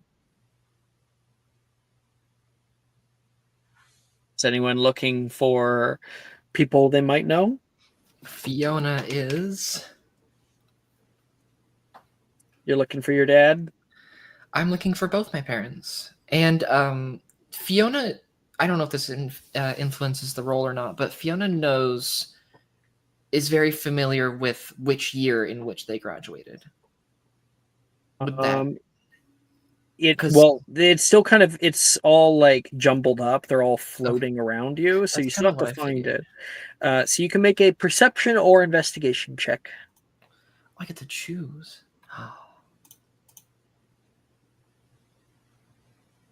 I think Violet will also look for her father just to like tell him though like he's not there. She wants to be like, I saw the squid, Dad, and like so she's gonna try to find her dad. Yeah, you can also make a perception or investigation check. Anyone who wishes to can. I rolled a 25. You definitely find him, and you can go ahead and tell us what we see. Of course. Fiona's parents in their graduation picture are standing side by side with their arms around each other. For her dad, we see not too much different from his current self. You know, short brown hair, kind of combed very neatly to one side. He wears thin rimmed brown glasses, and he has a big goofy smile on his face. Her mother has wavy black hair down to her shoulders, has an equally goofy smile, and is like, it looks like she's like holding him very, like pulling him tightly. into her, and she has the same blue eyes that Fiona does. Doesn't wear glasses, but she like her school uniform is a little messier than his. Like the tie's a little looser, but they are happy in that picture. And I think Fiona, as she's looking up at that picture, a mix of emotions comes across her face, but mostly pride, I think, of her parents. Thank you, Fiona. Anyone Oh, else? and I wanted to add to her dad is in Ravenclaw colors and her mom is in Gryffindor colors. Thank you.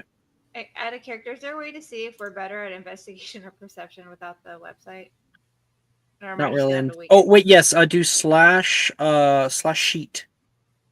You should see a little depiction of it pop up, and then slash you can see if or slash character, and it will show you.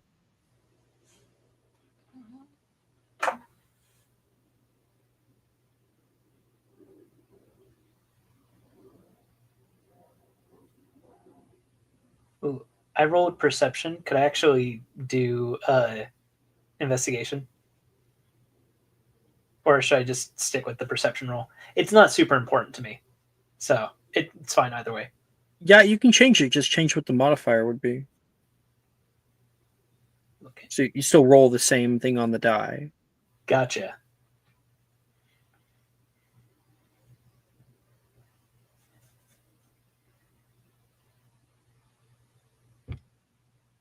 Okay, now my brain broke. What am I?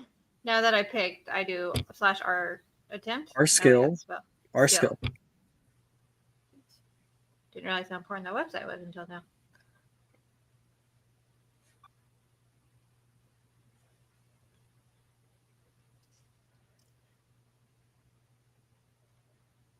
Boom, 8. 8. You search frantically. You can't find them. How does that make you feel? And she gives up. She doesn't really care. She wanted to tell her dad, but it's like she obviously the picture, so she'd just be talking to herself anyway. She probably spends like a minute and a half, and she's like, oh, "This is too much work," and then she just gives up.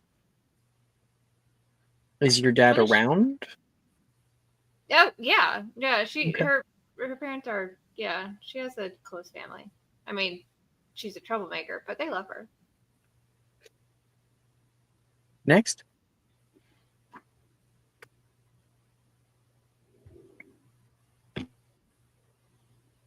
Anybody? My family's squibs. I know no one here. I have family in that went, but I'm not really I'm not really interested in looking for them. All good. A matter of minutes.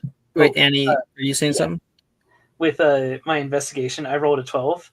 Vika doesn't have any Hogwarts family. Like, she's the first one to go to Hogwarts.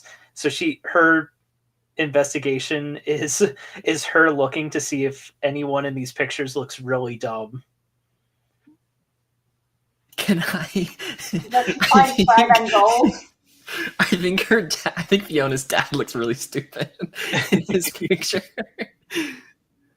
Like, he just looks like a dweeb, you know what I mean? All right, Fiona's dad then.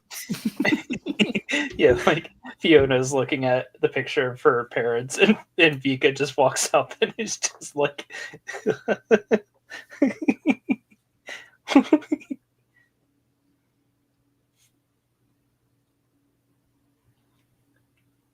Is she laughing in character or okay? Yeah, that was Vika just laughing. Okay. Oh, what are you laughing at? oh, well, I mean, I can't imagine school is easy for that one. It's directly at your father. That's my dad. You know, he was actually one of the top students in his class. Yeah. He graduated with 4 newts and 8 owls.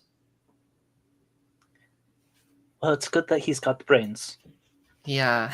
he doesn't. Yeah. My mom's used to say he grew into his looks. Because like nods her head, is just like, I'm sure of that. And I've got new music to send you guys, which we'll be transitioning into. Music.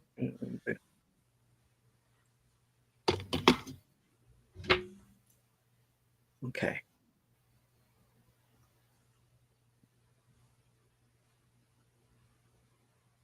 Oh, stupid ads. A matter of minutes later, Flitwick appears in the doorway. They're just about ready. Follow me, everyone, and stay quiet. Single file, please. Professor Flitwick leads you all into the entrance hall. 2 stone braziers adorn the side of a great brass door with artistic carvings over its face. Flitwick stands in front of the door, fixes his bow tie, and the doors open with a bright sliver of light that hits Flitwick's happy face and widens to show you all the Great Hall of Hogwarts.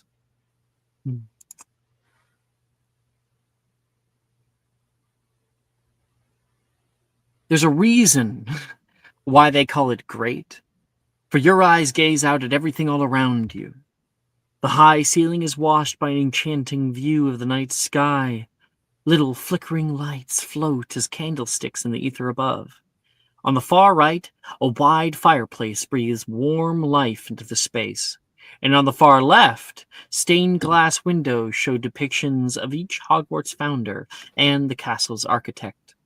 Long tables sit before the teacher's stage, filled with older students, each with a house crest and colors. On the far left, the emerald greens of Slytherin House. The visage of a coiling snake rests in a hanging tapestry, its neck rearing to strike. On the middle left, the golden hues of Hufflepuff House, its tapestry of a badger standing up on its hind legs and bowing to you as you enter.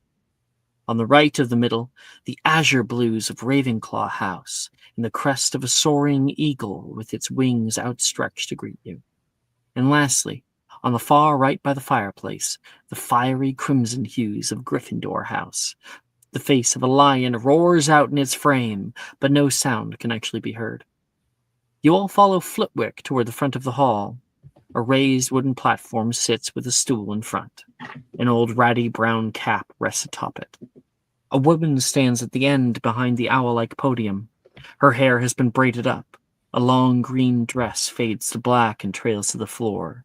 Pointed shoulder pads and a simple locket adorn her, and she looks at each of you in turn before clearing her throat, and the room goes silent. Headmistress McGonagall speaks.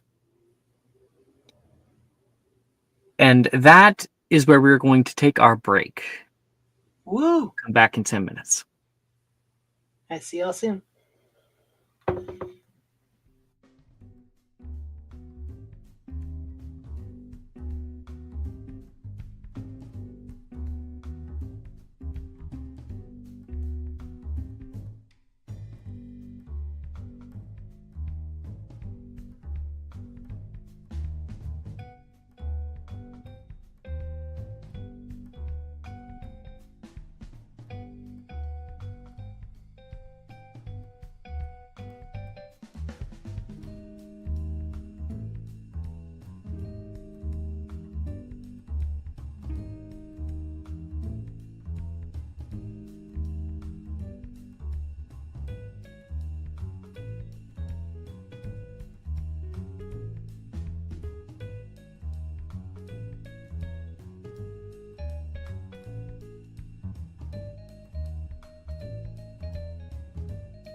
Hi, Mara.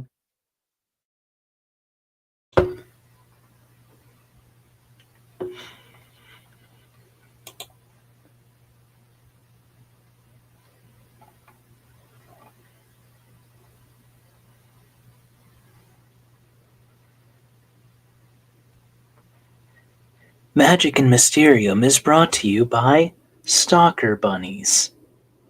Stalker Bunnies. You can't get away from them. Stalker Bunnies. When you wake up in the morning and you grab some cereal, guess who'll be there? Stalker Bunnies. When you go to fill up your car with gas, Stalker Bunnies.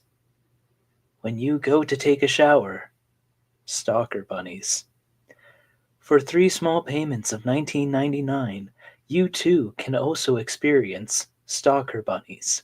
Or just wait long enough and Stalker Bunnies will come to you. Stalker Bunnies. Call now. What's the number? Yeah, it's 1555. No. Yeah, It's yeah, 666 Dialing quickly. Oh wow, the no 1-800 phone is one. ringing off the hook. All right, welcome everybody. The headmistress had just begun her speech. Everyone, please welcome our newest students to Hogwarts School of Witchcraft and Wizardry. And people all give a big clap out for you guys. As you all take your first steps into these walls, reflect on what your legacy will be here. At this Academy of Knowledge, you will have opportunities unlike what you will find in the world beyond. These short 7 years are crucial to your future. So I ask that all of you, as your name is called up to be sorted, I ask that you ponder, who will you be? What shall it be known for? And what will you accomplish here? Will you be knowledgeable as Rowena Ravenclaw was? Will you show cunning and loyalty as Salazar Slytherin did to gain his renown? Perhaps you will lead to empathy and community, as so many who go through Helga Hufflepuff's house do. Or press forward with action and courage as Godric Gryffindor to see a new future shine in the distance. I shall call each of your names in alphabetical order by surname. When I do, I ask that you come forward and sit yourself on the stool in front of you. At which point, the sorting hat will place you in your new house, which you will be bound to for the remainder of your schooling here. To begin, she puts her hand out, and a long list, a scroll, is put into her hand. She unfurls it, and it drops down, hitting the floor, and rolls off of the stage. She puts her hand up by her face, and conjured on her face is a pair of half-moon spectacles. Seconds.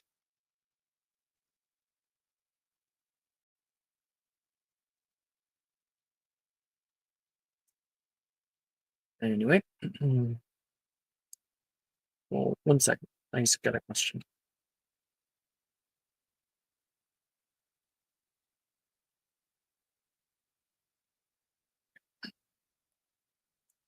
Up first, Delilah Aiken. Oh, one of the girls from your group. There's a little golf clap as she steps up, moves all the way to the back. She sits down, and the sorting hat is placed down onto her head. And immediately, this old ratty brown cap begins to stir. You see the folds open, almost looking like eyes and mouth. And you can hear Ah, that time of year again, my faith. Look at you all. Look at you. Brave, certainly. A little brash, but a soft heart and a heavy mind. Some may assign the lion, but I assign the badger. Hufflepuff is called out, and Delilah is placed into her house immediately. Her robes, which previously had a gray trim, what you guys all would have gotten changed into, change into a beautiful gold.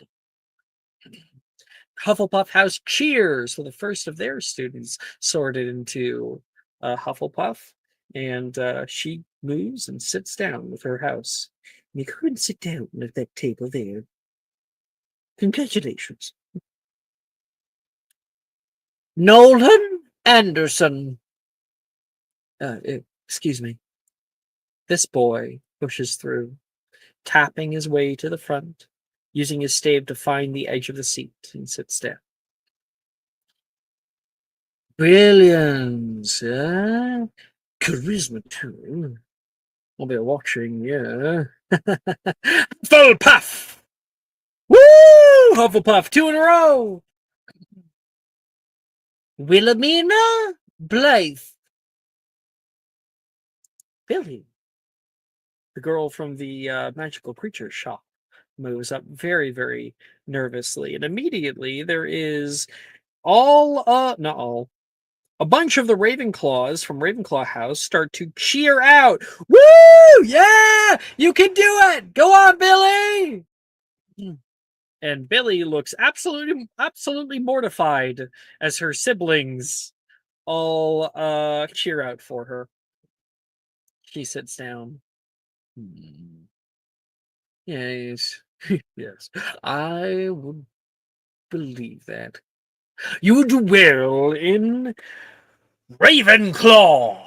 She breathes out a big sigh of relief and moves to sit down with her other siblings.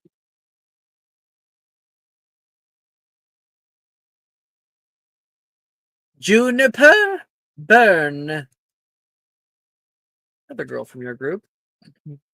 She moves up to the front, stroking her big braid down her one side nervously, like a nervous tick. They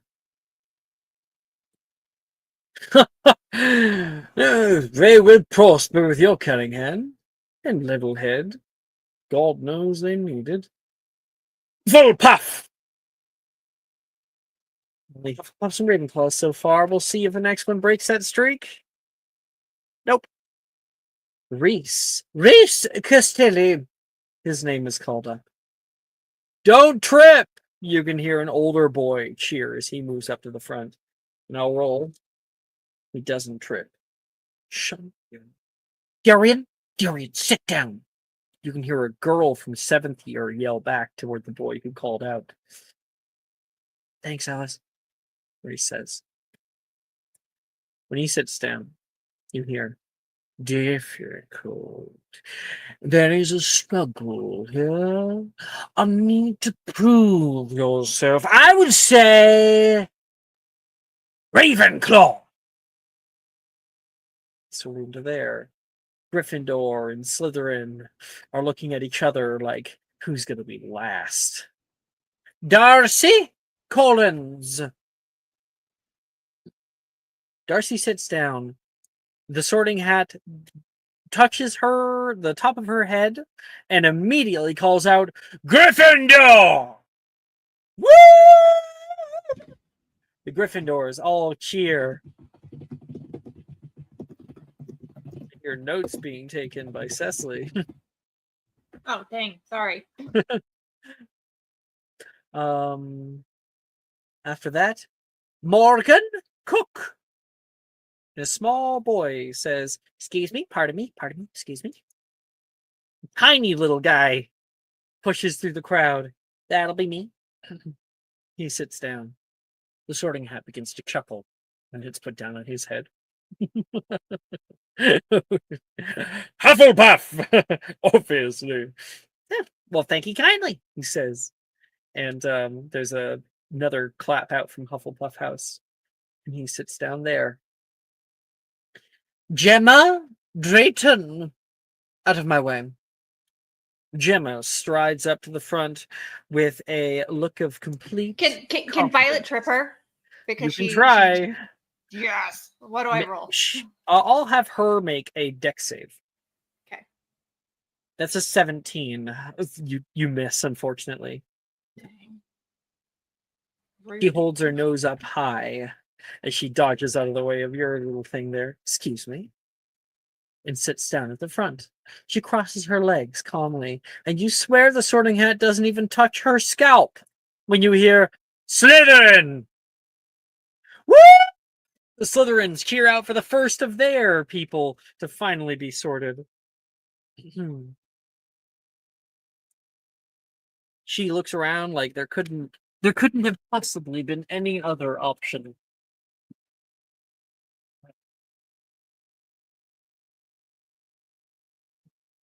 Next name.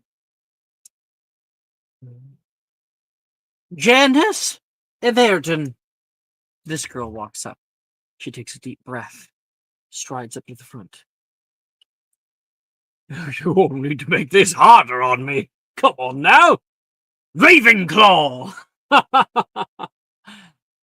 Oh, it seems like that one was very easy for the Sorting Hat to pick. With a smile, he goes to the Ravenclaw house. Looks like a weight has dropped off her shoulders. Wilfred Gideon is called up next. Wilfred runs up to the front. He turns around and finger guns toward Violet, and with a little hop, skip, and a jump, sits down. The Sorting Hat goes on his head. Ooh. Not what I expected. Bit of a troublemaker, hmm? Watch this one, he says toward Minerva. And then Wilfred has his eyes shut tight. He is repeating. Not Ravenclaw, not Ravenclaw. Oh, I don't think that'll be much of a problem. And then Wilfred opens his eyes with a big grin. Yes! Hufflepuff! Hufflepuff House cheers, but only for a second when you hear, what? What? What? What? There's an awkward silence. Oh, yeah, I mean, Ravenclaw, Hufflepuff, he says. And he goes and sits down with his house. The golf clap continues a little Violet's bit. gonna keep cheering. Wilfred looks like this is his worst nightmare. Or second worst nightmare. He looks longingly toward the Gryffindor table. Yuji Goto! Gets up and just speed walks his way across the hall, afraid of being perceived, but this is his unfortunate reality. Don't trip, Yuji. Huh? Ah! There's a bit of a chuckle throughout the crowd. The Sorting Hat is placed on your head. You feel a weird, tingly sensation overcome you. Like something is massaging your scalp and down into your brain. Steady there, steady! You hear in your mind.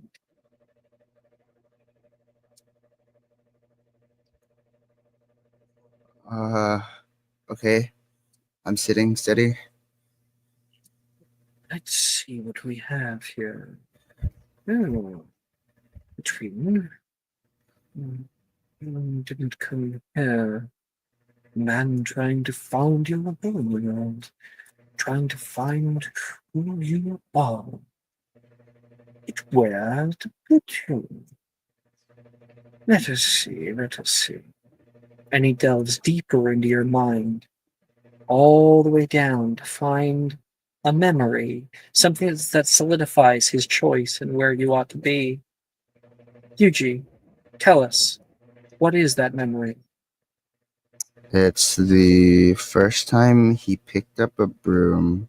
He was called by his father to go and grab a broom for his brother, actually, who they had called in a private tutor for, the golden child of the family, the favorite twin, and I, his lackey, for us to go grab it from the closet. But this broom in my hand, I think it filled Yuji with a sense of, like, it was calling to him like a siren song. Out from the courtyard, your father's like, "Yuji, you coming or what? Where's that broom?" And then I think in his first ever act of defiance, I'm coming. He gets on the broom and zooms past back to everyone. Shoot off Like into the sky. floating acrobatics, just like, I'm coming, but like he's like just soaring off into the air, doing flips, tricks. Gryffindor is called out. You come back to it after also experiencing that memory for a moment, and everything blooms around you. Your robes turn bright crimson. You may now proceed with your house. Griffin, oh, okay. Thank you. He bows several times to everyone, and then Several Speed times. back. Yeah, like thank you. And then Speed walks over, almost trips again. Congrats, Yuji! Okay. Hi. My food has arrived. So give me a minute. I'll be right back. Gryffindor. All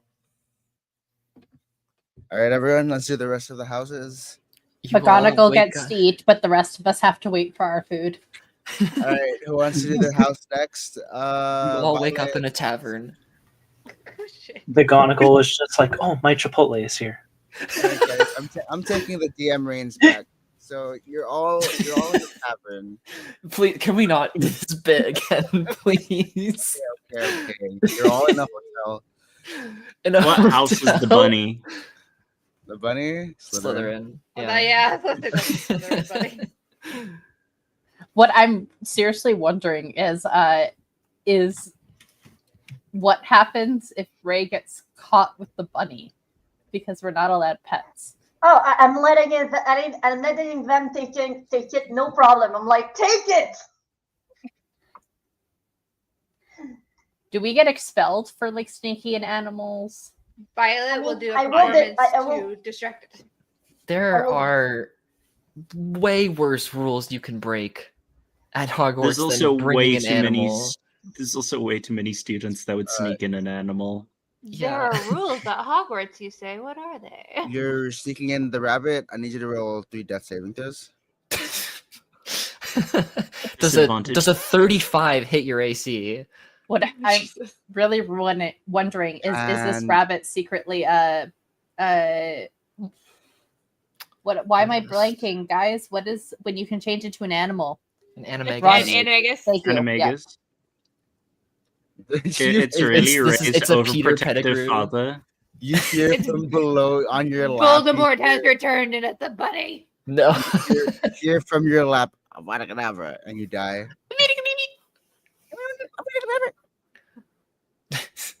What was that? You get Huh? one corruption. And we're back. Nothing happened. Bunny can Nothing do happened. one You're all on a little bus. You're all on a bus. The magical school bus. Alex, what kind of food did you get? I got a burger and onion rings. Burger. Burger. Borg.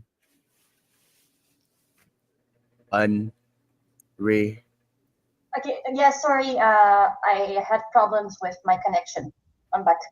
It's all good. Alex is still eating onion rings.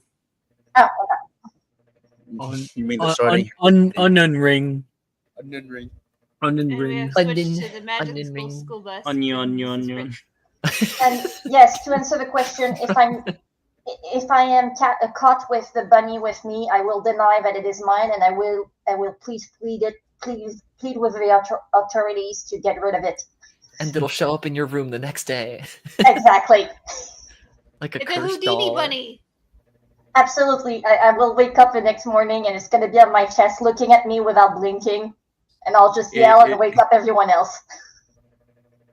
Is the bunny secretly like a overprotective father animagus? Who knows? I don't know. I don't know, and it freaked me out so much. I just want it out of my life.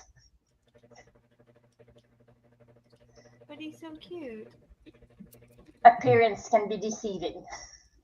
I find it funny that, as far as we know, the two people that have snuck animals in are in Ravenclaw, and Violet, who is very animal creature obsessed, is in Gryffindor. I think the whole Ravenclaw and Gryffindor thing is only going to get funnier. Well, right now, Ray is convinced that she's gonna go to Slytherin. She's gonna have a bad surprise. I think Violet thinks she's gonna be in Slytherin too. She's gonna be like, yeah, that's where I go. The next stub to be called Ernesia Green. This girl walks up. This was the girl that gave you the hat. You recall. That was to Ghost. He's not here. It looks a lot better on you than it does me, she says as she walks past you. The hat was given to Ghost. He's not here. Yeah, that was given to what's the name of the character? Yeah, I don't know his character. Fira? Miss Irish. Yeah. Yeah, my bad. It's all good. Either way, she walks past. You need to train well in order to achieve that which you see. But they will have you on their team, I assure you. Slytherin! And Slytherins are very happy to finally have another person to be sorted into their house. It's not always even. Sometimes there's just more kids who are like put into other houses, right? Next one. Brett James. He like fixes his hair a little bit and moves up to the front. I see the eye of an artist in the mind of a scholar. Ravenclaw. Rin Kaka.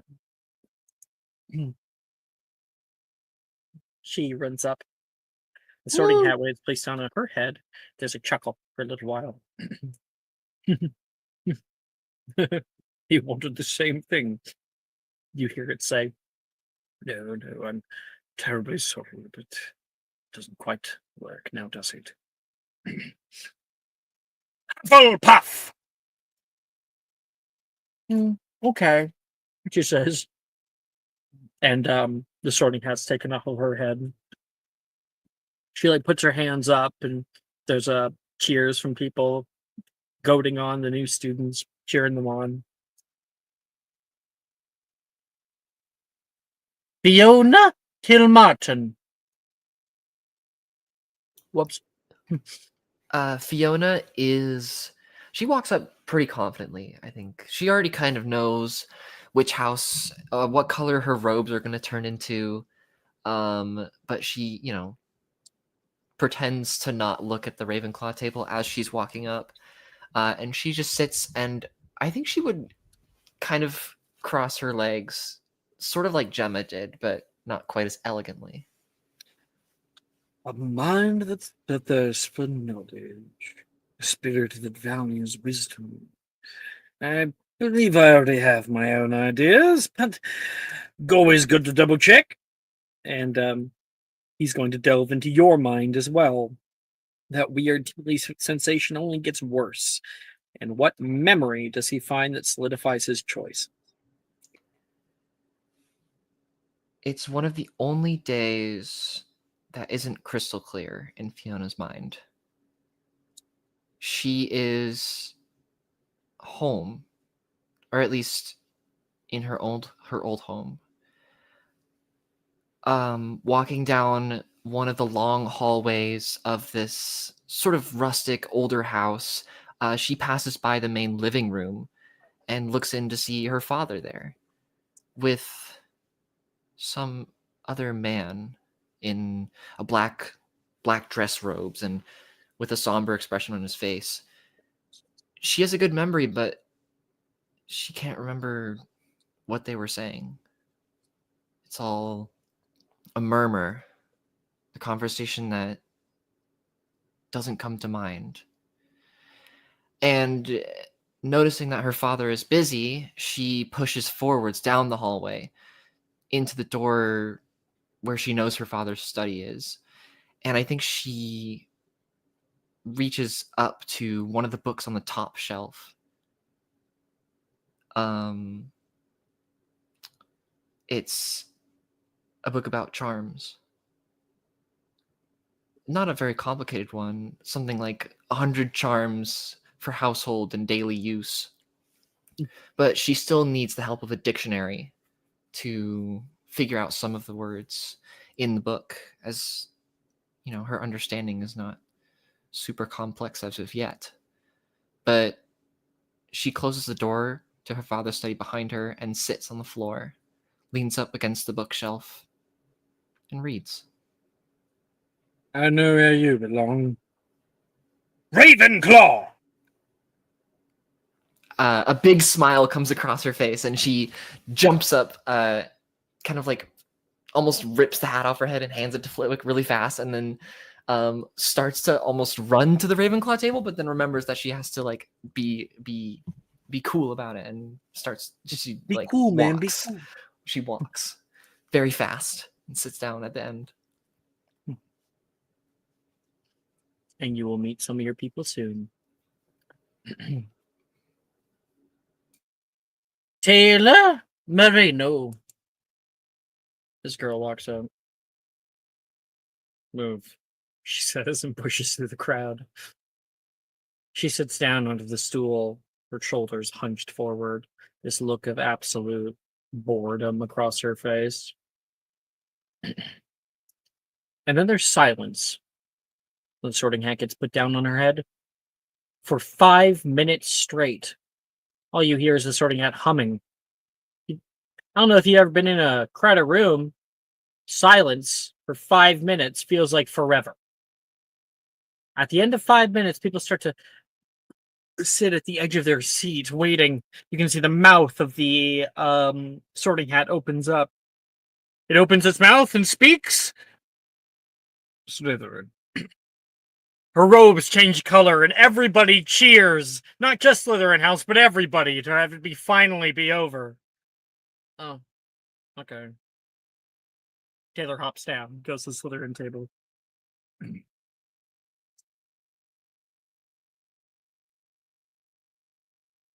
Nate Matthews. This boy heads to the front. The heart on this one must be Gryffindor.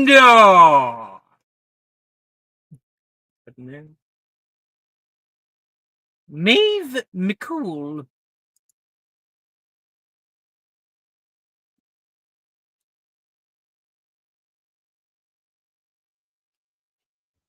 Maeve has been like daydreaming as all this is going on, so it takes a second for her to realize they're talking to her, and then she stands up too quickly and looks around the hall and starts walking her way down to the front.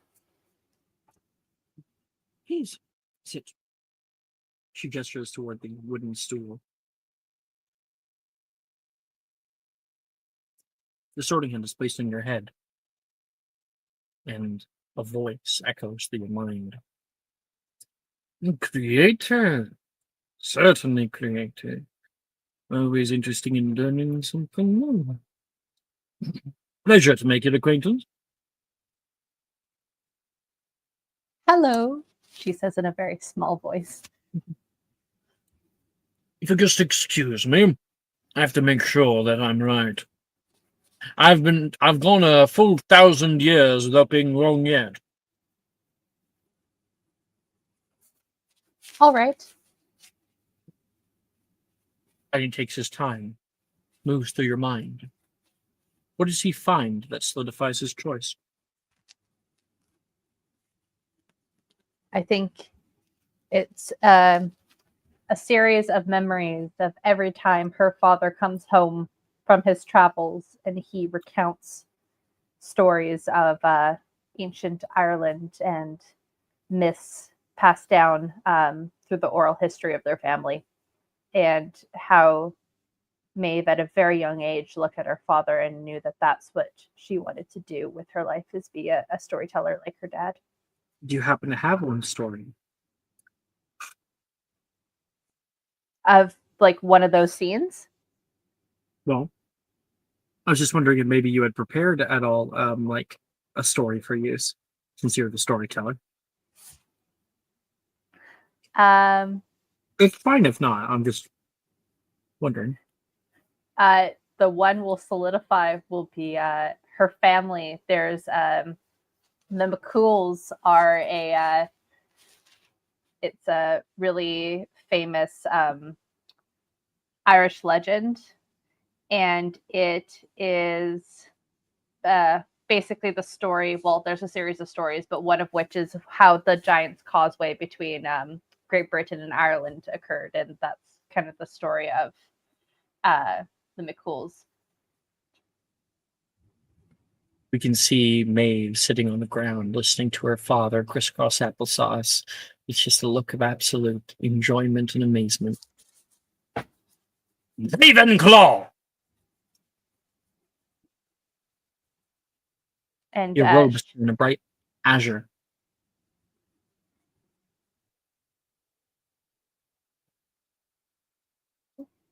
She thanks the hat.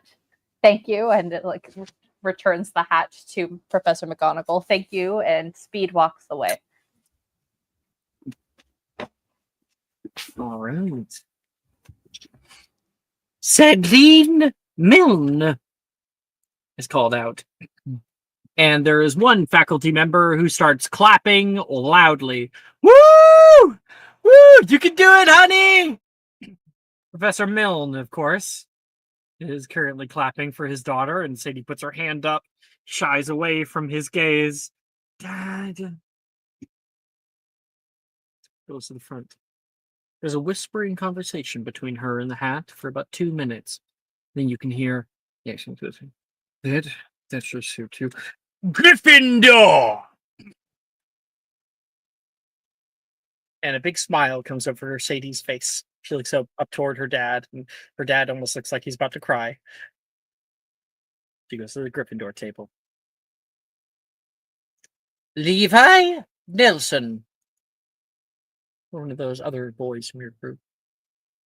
Well, do I see a fresh perspective? No friends shall get a great review with you and Slytherin. And Levi looks around like, oh, okay, cool. And he goes to sit down, not really sure what Slytherin means. So we can hear Ray O'Noctane. Onyakten. O'Noctane. So Ray will speed walk to the stool where she has to sit, kind of brusque, not really like a confident walk, but more like a bit like a bull in a china shop. And she's gonna walk, and she's gonna really hold the side of the stool very, very hard with her hands. Worried, are we? You hear the voice echo through your mind. What? A bit of anxiety is something normal to have at times like this. Whatever, just send me to Slytherin already. Slytherin? Well, what would I do then? I'd be more likely to send you to Hufflepuff. Please no, my brother will never let me leave it down. Well, I suppose we'll have to see now, won't we? Sit still. He will delve deeper into your memories. What does he find, Gabby? Okay, so it's a vague memory, almost half forgotten from when Ray was very young, and she tried to escape, to run away from home, and she went and ran into the forest not far from her home, and got lost. And after a while of wandering, she finds herself into a small clearing with old stones placed into a circle. And that's all she can remember of that time, like how the stones suddenly became like she became as she was looking into the circle stone and the rune that were upon them. Everything become very bright. And the next thing she remembers is that she wakes up in the library of her own home. So that's the memory. Interesting. Difficult. You have the heart of an explorer about you, always seeking truth and knowledge. Ravenclaw! Damn! And she stands up, just like very.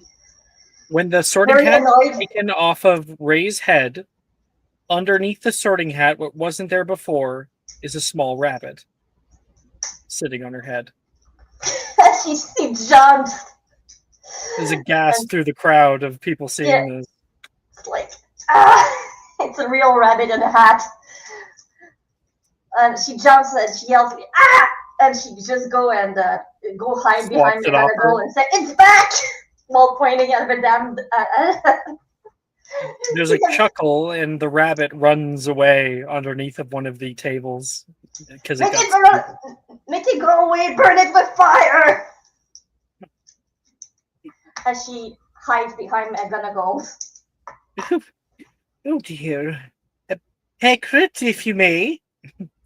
Well, I'm not going to burn it with fire, he says. No. You'll come to regret it! Capture the creature. And Hagrid gets up and is able to easily get the bunny. Oh, you're just a sweetheart, aren't you? No, he ain't. You may now go sit with your house, Rain. Okay, and I run toward the table to get as far away from the rabbit as possible.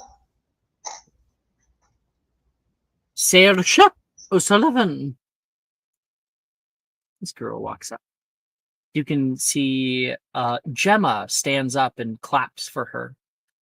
She gives her like a knowing look, and Saoirse looks back with a smile. She sits down on the sorting hat, and Gemma sits down. And then you begin hearing silence. And there seems to be some kind of argument. You can see Saoirse's brow furrow. She nods, no. And please don't. I've really been winding on this. I assure you, you'll do best in. Oh, come on, Ravenclaw! He calls out, oh. Ravenclaw cheers out, and Gemma is just about to cheer as well, and then like stops in her tracks. She looks dumbfounded. Saoirse looks over, guilty. Sorry, she says, and tries to hide her face as she runs over to Ravenclaw house.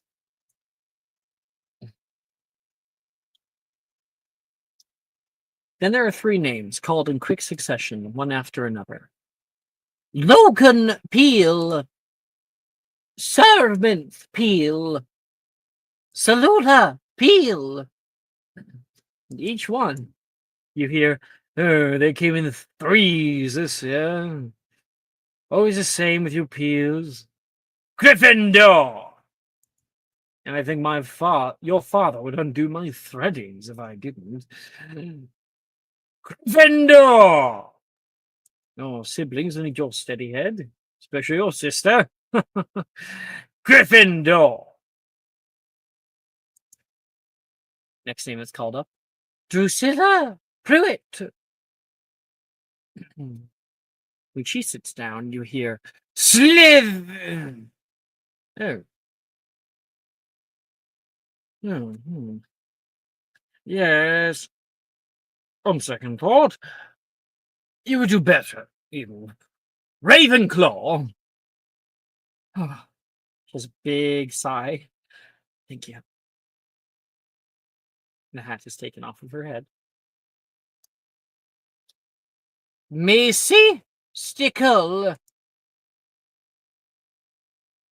Macy Stickle. Is she not here? Oh, did someone call my name?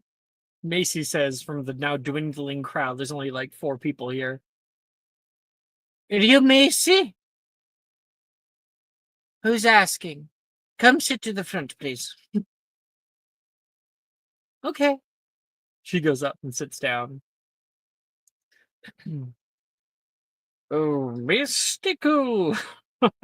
I believe we both know where you belong. Oh, okay.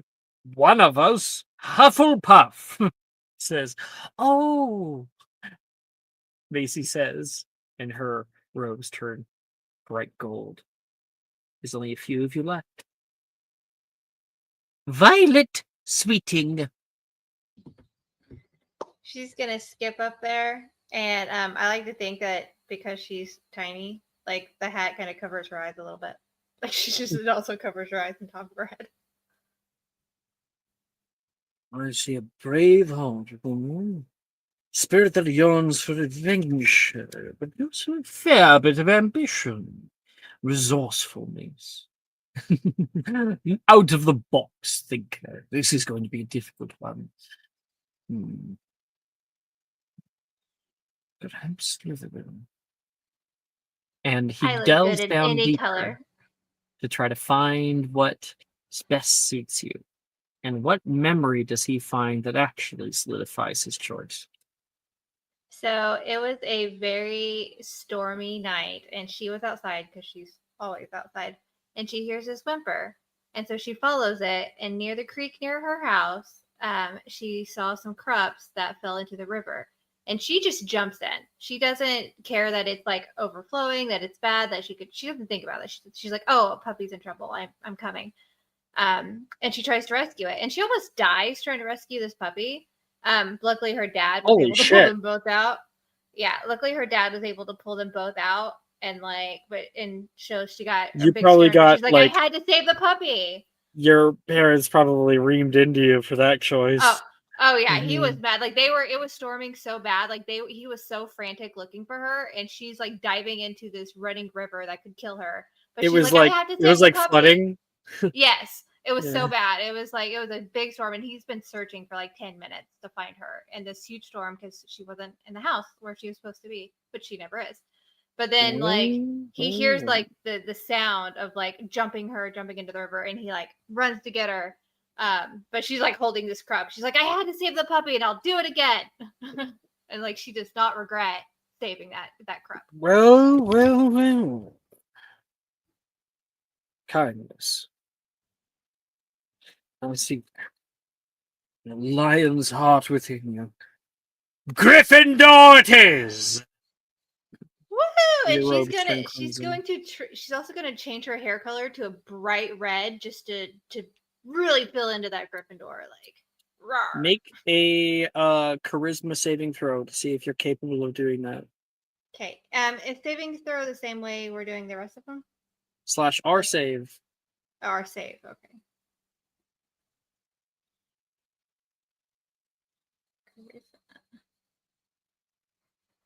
15. 15. Yep. Your hair turns bright red. Let's and go! also becomes somewhat like a lion's mane. Woohoo! She's gonna go sit by Logan. Vika Voblotsky. Sorry, I said that wrong. It's not Voblotsky. Vika Vysotsky. Now I know you're talking about me. Now I'll go. She didn't mess up, it was me.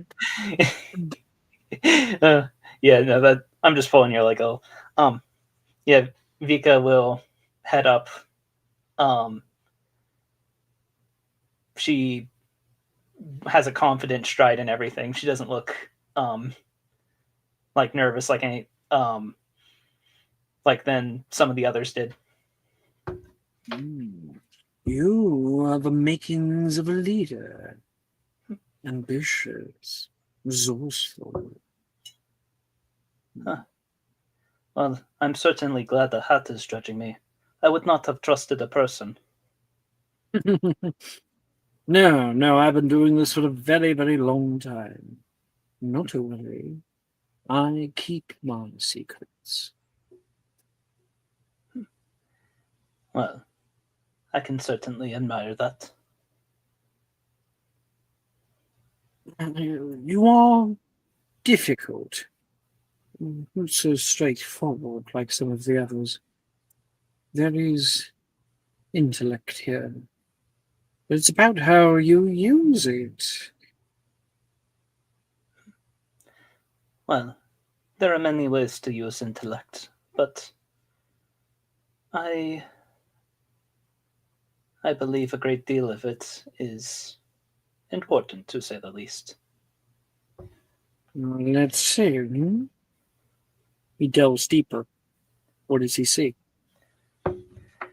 I think the memory he would see is this memory Vika has where like Vika keeps this memory close to her because her father can be very cold and a lot of people think like, oh, he seems like a bad dad, but Vika knows what's in his heart.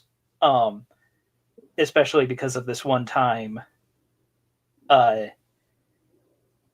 when Vika was still kind of getting bullied and hid herself away her family's um in her family's house, but her father eventually found her. Um and when he found her crying, she said to him, "Oh, I'm so stupid. Lisishka, you cry now because you do not have the gift of ignorance. Is it wrong to cry, Papa? No. You just use your tears on sadness that is small, because you do not know better yet. Does it ever get easier? No. It will only get harder. Pain and suffering are always inevitable for a large intelligence and a deep heart. I wish I were dumb then, and that my heart were cold. You do not. The brainless and the hateful are bound by their limitations. You will become smarter and go farther than they ever could go. You may suffer, but you will be free. I promise, Papa. I will become smarter. I know, Lysishka.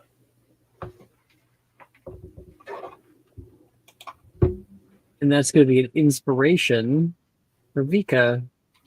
Thank you. I see now. It certainly clues some things up. Oh, starting at smiles. Ravenclaw! Interesting choice. The right one. And Vika will get up and go over to Ravenclaw. Our final student. Our last name, Sophie. You stand there all alone. There's part of you that worries, like, what if my name's not actually on there? What if they just move on without me? But the anxiety is quelled immediately. Sophie Weaver. She'll head up, and I think sort of like almost uncharacteristically, she isn't nervous. She's like actually a little bit excited to go up, and like it's uncharacteristic for her because like normally she's being so timid all the time. A heart full of kindness and spirit of fairness.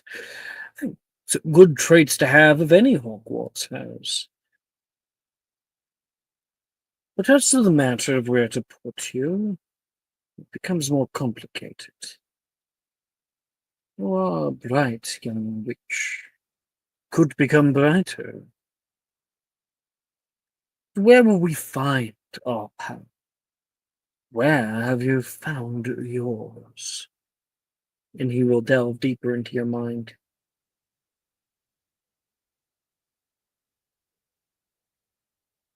The memory that comes to mind is her escaping one of her tutoring lessons with her family's house elf by using a complicated little like MacGyver machine to break something in the other room, and then she'll sneak off to the library and particularly pick out a like her dad's old diary, which told of Hogwarts and the many things that he'd learned there, and how it was a place that helped him define himself, and how she hopes she can do the same. You're going to be exploring this place head to foot, aren't you?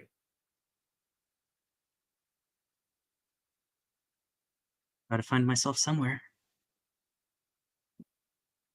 Drink it all in. There's much to learn, much to see.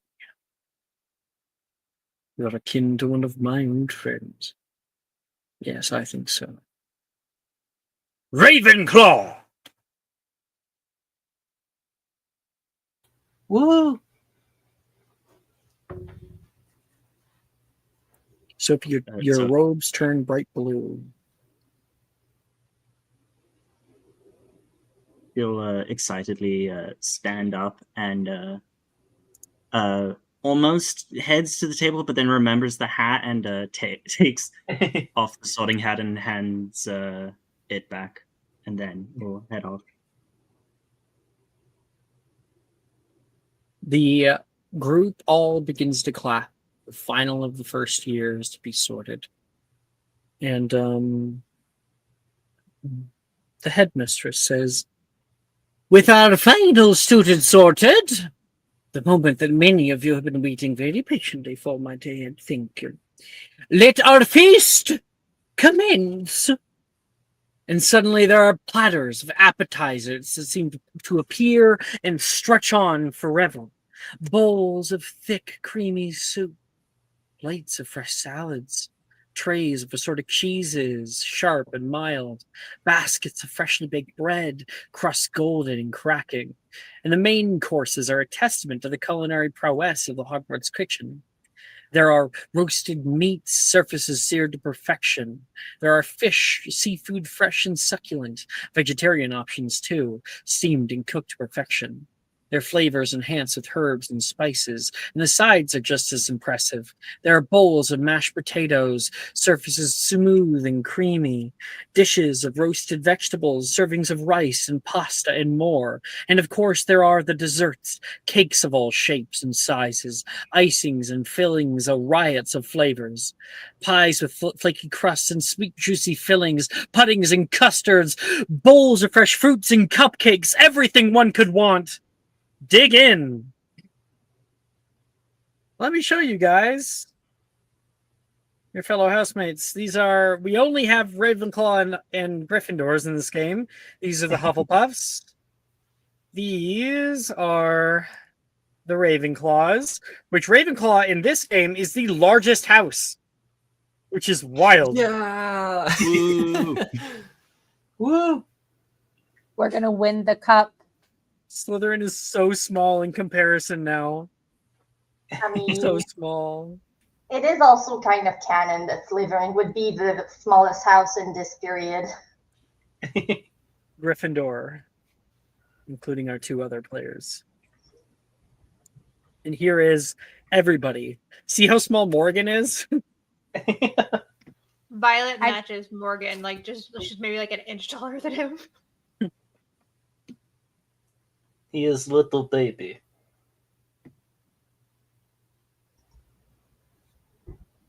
He's little baby. He Little unfortunately baby man. doesn't grow. I hope Violet grows, but we will see. All right. Ravenclaws. You guys are all loading up your food. I basically just take like steamed vegetables, then some chicken, and then some kind of mashed potatoes. And I have my like all of my basic elements for a full meal, but they're all very separated in my plate.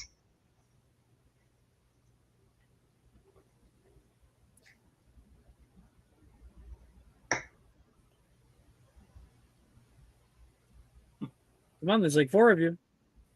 Yeah, Sophie's just I'm the only grabbing one who ate. So Sophie's grabbing a lot of bite-sized foods and not any like proper meal type foods, but just like a bunch of sides. Sidebar, Alex, do I still have my backpack, or is all of our luggage magically in Ravenclaw's common room now? Yes, you would have your like side satchel, what you would have normal, but all of your big stuff, your luggage and stuff would be being transported right now to the Ravenclaw dormitories. We have our carry-ons. So do I have the dog, or is the dog being transported by house elves right now? No, you have the dog. What's the dog doing? What the dog doing? So I think I'm just like covertly looking and sneaking bites of meat into the backpack. Any other Ravenclaws have a high passive perception? Fiona has a I have- 15. Yeah, that's good enough. 14. Yeah. The 15 will do. You can see her doing this. Maeve, why is your backpack wiggling? I just turn and look. My finger goes to my mouth like, shh, we'll talk later.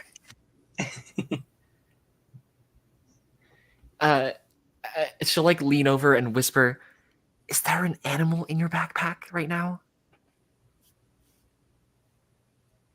He's an elderly dog.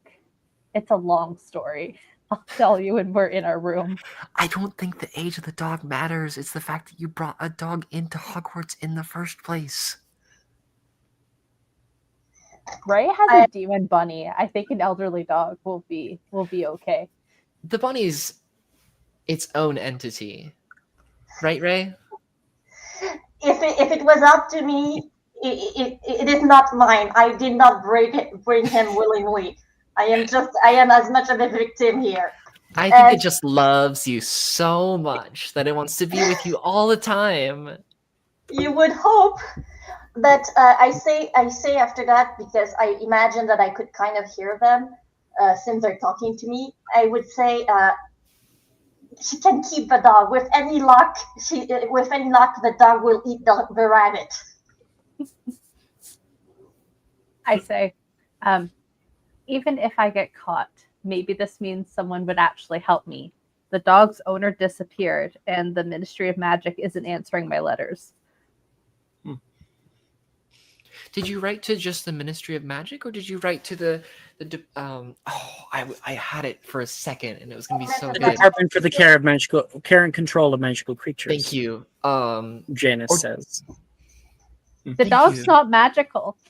It's just a normal dog. It's that their owner is my godmother, who is a witch that disappeared 3 weeks ago, and I haven't heard from her since. And it's so odd that she would leave the dog behind, so I didn't know what else to do. He's old and kind of deaf and kind of blind. And so he wouldn't be super happy with anyone he doesn't know. And he's been really sad since she left. Maybe you should talk to the sub-department of missing persons. Perhaps she is on the run. She was like a librarian, so I'm not quite sure why Maybe the she dog would be ate on the her. run. Drusilla says. Perhaps the library was front. Maybe. My grandparents asked her to come tutor me once we found out that I had magical powers, because my family's been squibs for a long time. So it would be normal for her to leave since I was going to Hogwarts, but it's very weird that she left Mr. Murphy behind. His name is Mr. Murphy. Have you tried sending an owl? They often know where to go without us telling them. When I sent the owl came back with my letter. Well, there goes that ID. So I'm honestly really okay. Thank goodness that it came back, Saoirse says. I sent off a bunch of letters to my cousin, and they arrived, but not to my cousin. It was some kind of Nigerian prince. He ended up messaging me back. Messaging you back via owl. Yeah, he just wanted money, though. You think that a prince would have money of his own? You didn't give him any money, did you? I gave him a little bit. How did she end up in Ravenclaw? How much is a little bit, Saoirse? Oh, something like 7 galleons. It was just my weekly allowance. Oh, Perhaps. Yeah, if he asked for more, you should definitely give more. Do you know him? Yes. You know what? Yes, actually, give us next time. Give us the money, and we'll send it to him. You both know Harmeet. Fiona is gonna. She takes her glasses off and just like pinches the bridge of her nose. It's gonna be a long year. But I do know Long that 7 years. I do know that some people use methods to make it so owls can't find them for letters. Right, like divination's Words. magic. Yeah, well, yeah, like my grandpa used to tell me about how when he had people that owed him money, he would use an owl to find them. Nowadays, that's looked down upon. So, like my uncle Dimitri had to go through a whole process. Isn't that the uncle that went to prison? No, not prison. He's the one in witness protection. Ah, witness protection, right. Janice gives you a weird look, like, the fuck are you guys talking about? Wouldn't be much use being in witness protection if owls could find you. Actually, I didn't know that the wizarding world had a witness protection. That's how well it's working.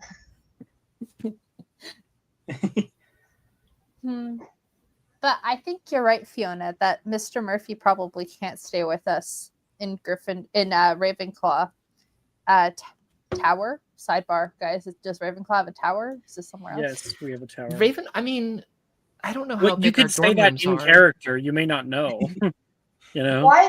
Why don't you ask Hagrid to have him for a while? I hear he has a dog.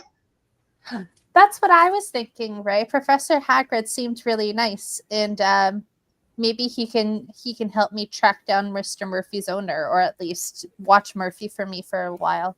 Well, I don't know about tracking something. Giant, even half giant, aren't really known for their tracking abilities, but I'm fine with anything as long as it's not stinking up our bedroom, Janice says.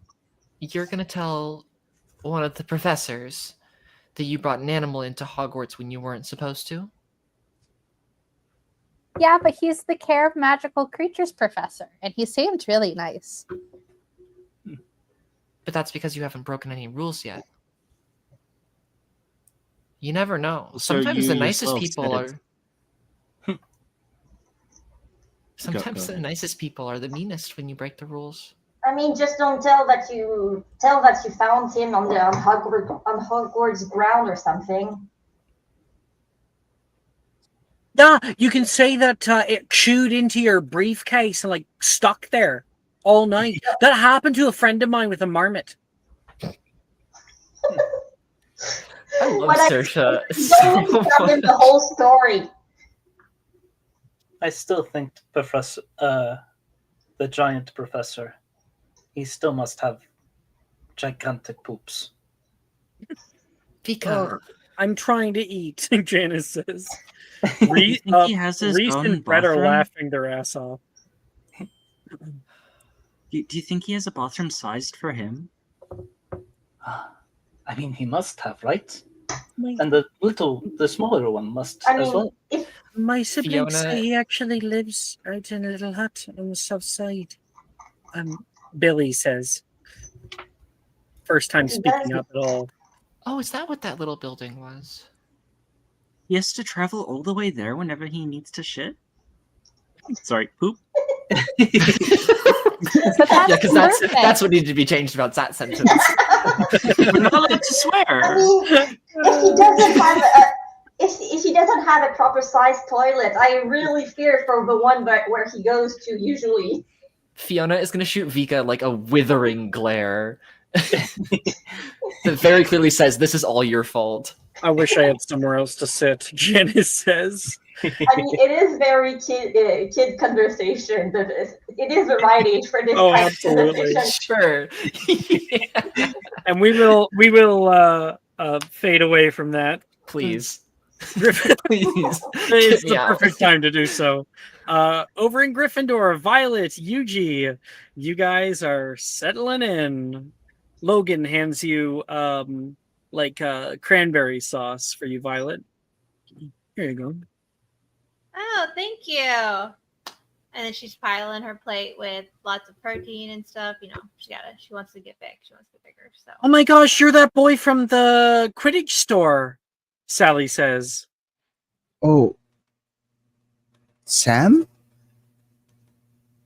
Oh, I'm Sally. That's Sam. Hi, Sam waves. Sorry, my bad. You guys just look alike. No, I'm fucking with you. What? I thought you were Sally. I'm Sam. He grabs at his head. This just means you're going to be on our team, huh? Yeah. Quidditch? Quidditch? You mean Gryffindor, right? Quidditch. Sally won't join, so I need a better beater. What position do you play? I don't know. I've never really played before. You never got on the team at Mohotakoro? Sally says. No, my brother did, but I didn't get to really try out. You can't be that good then. Sally, be nice. This is your first day. First impressions are important, Logan says. She rolls her eyes, knowing he's right. Well, who knows? Maybe you'll get on the team this year. But first-year students are super rare to ever get on the team. Unless, of course, you're really good, Sam says. Hey, maybe I am really good. I've never tried. I think this year is going to be a golden year. We're going to have some of the best students here at Hogwarts. That's one way to think about it, Sadie says. Hogwarts Quidditch gets pretty intense, Sadie says. Oh yeah, how would you know? Because I've been watching the matches. Do you play Quidditch too? No, I'm just a fan. Are you guys also joining? Who else is joining? Quidditch? Violet's gonna look over at Logan and ask if he's gonna play Quidditch too.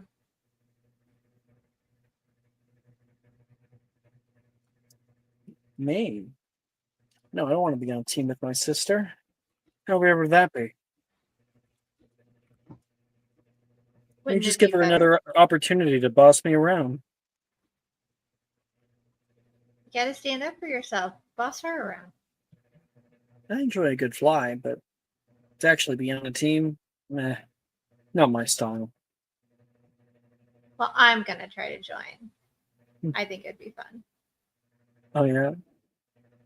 What kind of position would you be playing?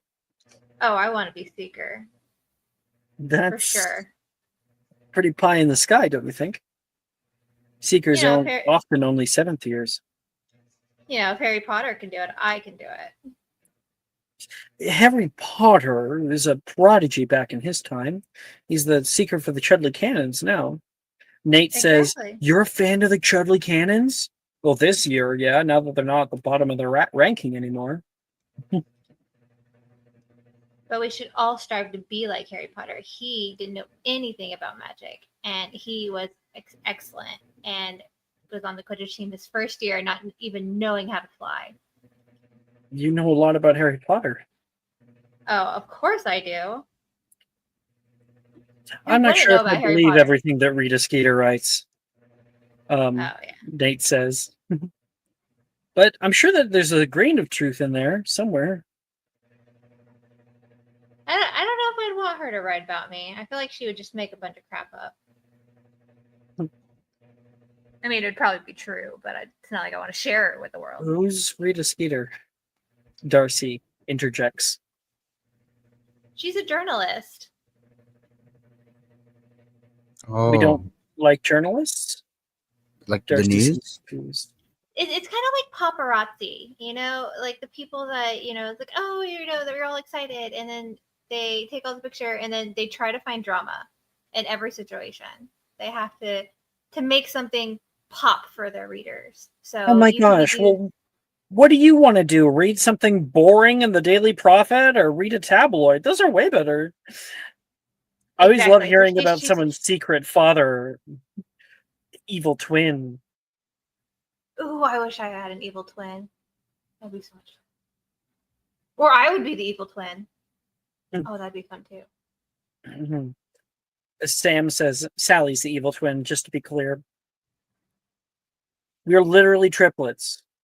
Yeah, but like everyone forgets about you, Logan. Sally says. She's gonna pat Logan on the shoulder. Apparently I'm an Siblings only are child hard. now. Logan, you are hardly an only child. He is the only boy, though. If it makes you feel better, I don't think you're evil, Who do you say that to? Logan. Thanks, EJ. And he's Wait, going when did to we say that he was evil? grab like a cookie and place it on your plate. Eats it like a rabbit. Hungry, Yuji. Yeah, I haven't had a good meal in a little bit. Running low on funds, but thank goodness the food here is free, right? I can eat this. Yeah, I don't think they charge to feed us. Okay, and he just like gathers all the food within his vicinity that's not claimed by someone else, and like hunkers it into like a small pile near him as he begins to like chow voraciously. Like it's a bit. There's no etiquette to it. He's just really hungry.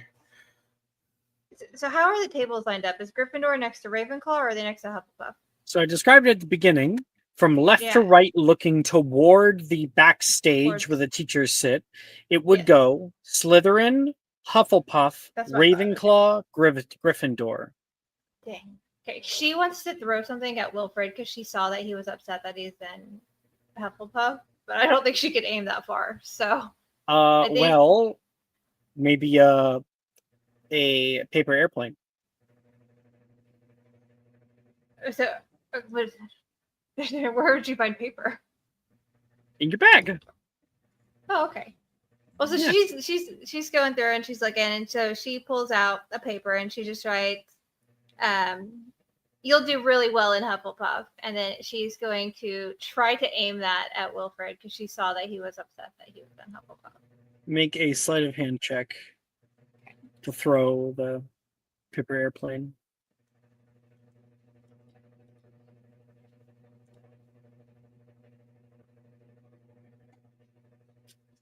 crap. What is it again? I'm sorry.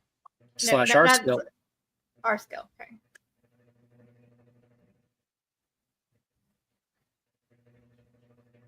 An 11. So it floats past him and ends up hitting Macy. Huh? She opens it up. Big smile on her face. She looks back where it came from and sees you looking over there. Thanks, she says with a big thumbs up.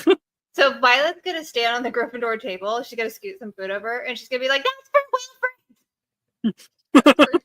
Wilfred." So loud, so Yeah, obnoxious. Yeah, I feel she's like just, yeah.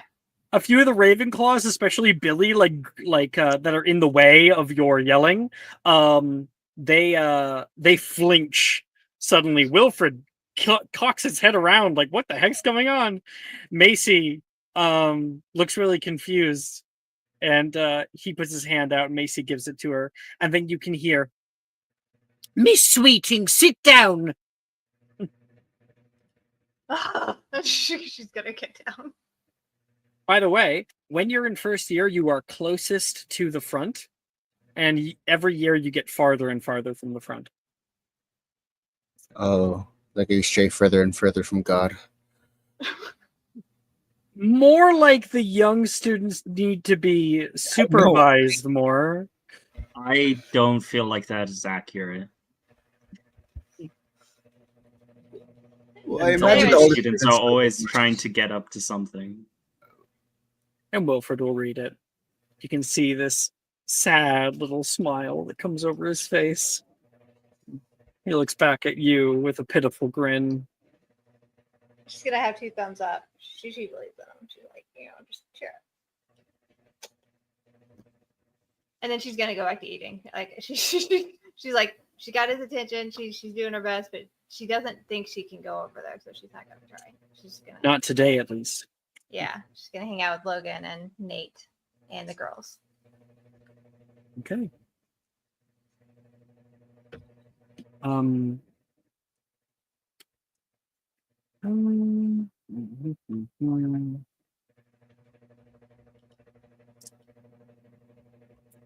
all can hear the sound and the chiming of bells. Our feast is now over.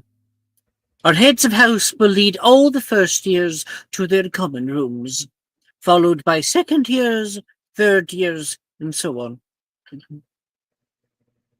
on. Over at the Gryffindor table, there is a thud. Thud. We look down at a glass of water, and we can see, as it's disappearing, the ripples coming over it, like Jurassic Park. Is the food disappearing slowly? Yes. Is it like those hallways with like horror movies where the lights turn off one by one? Okay, when he sees this, Yuji just starts to eat even faster. He's like shoveling it into his mouth.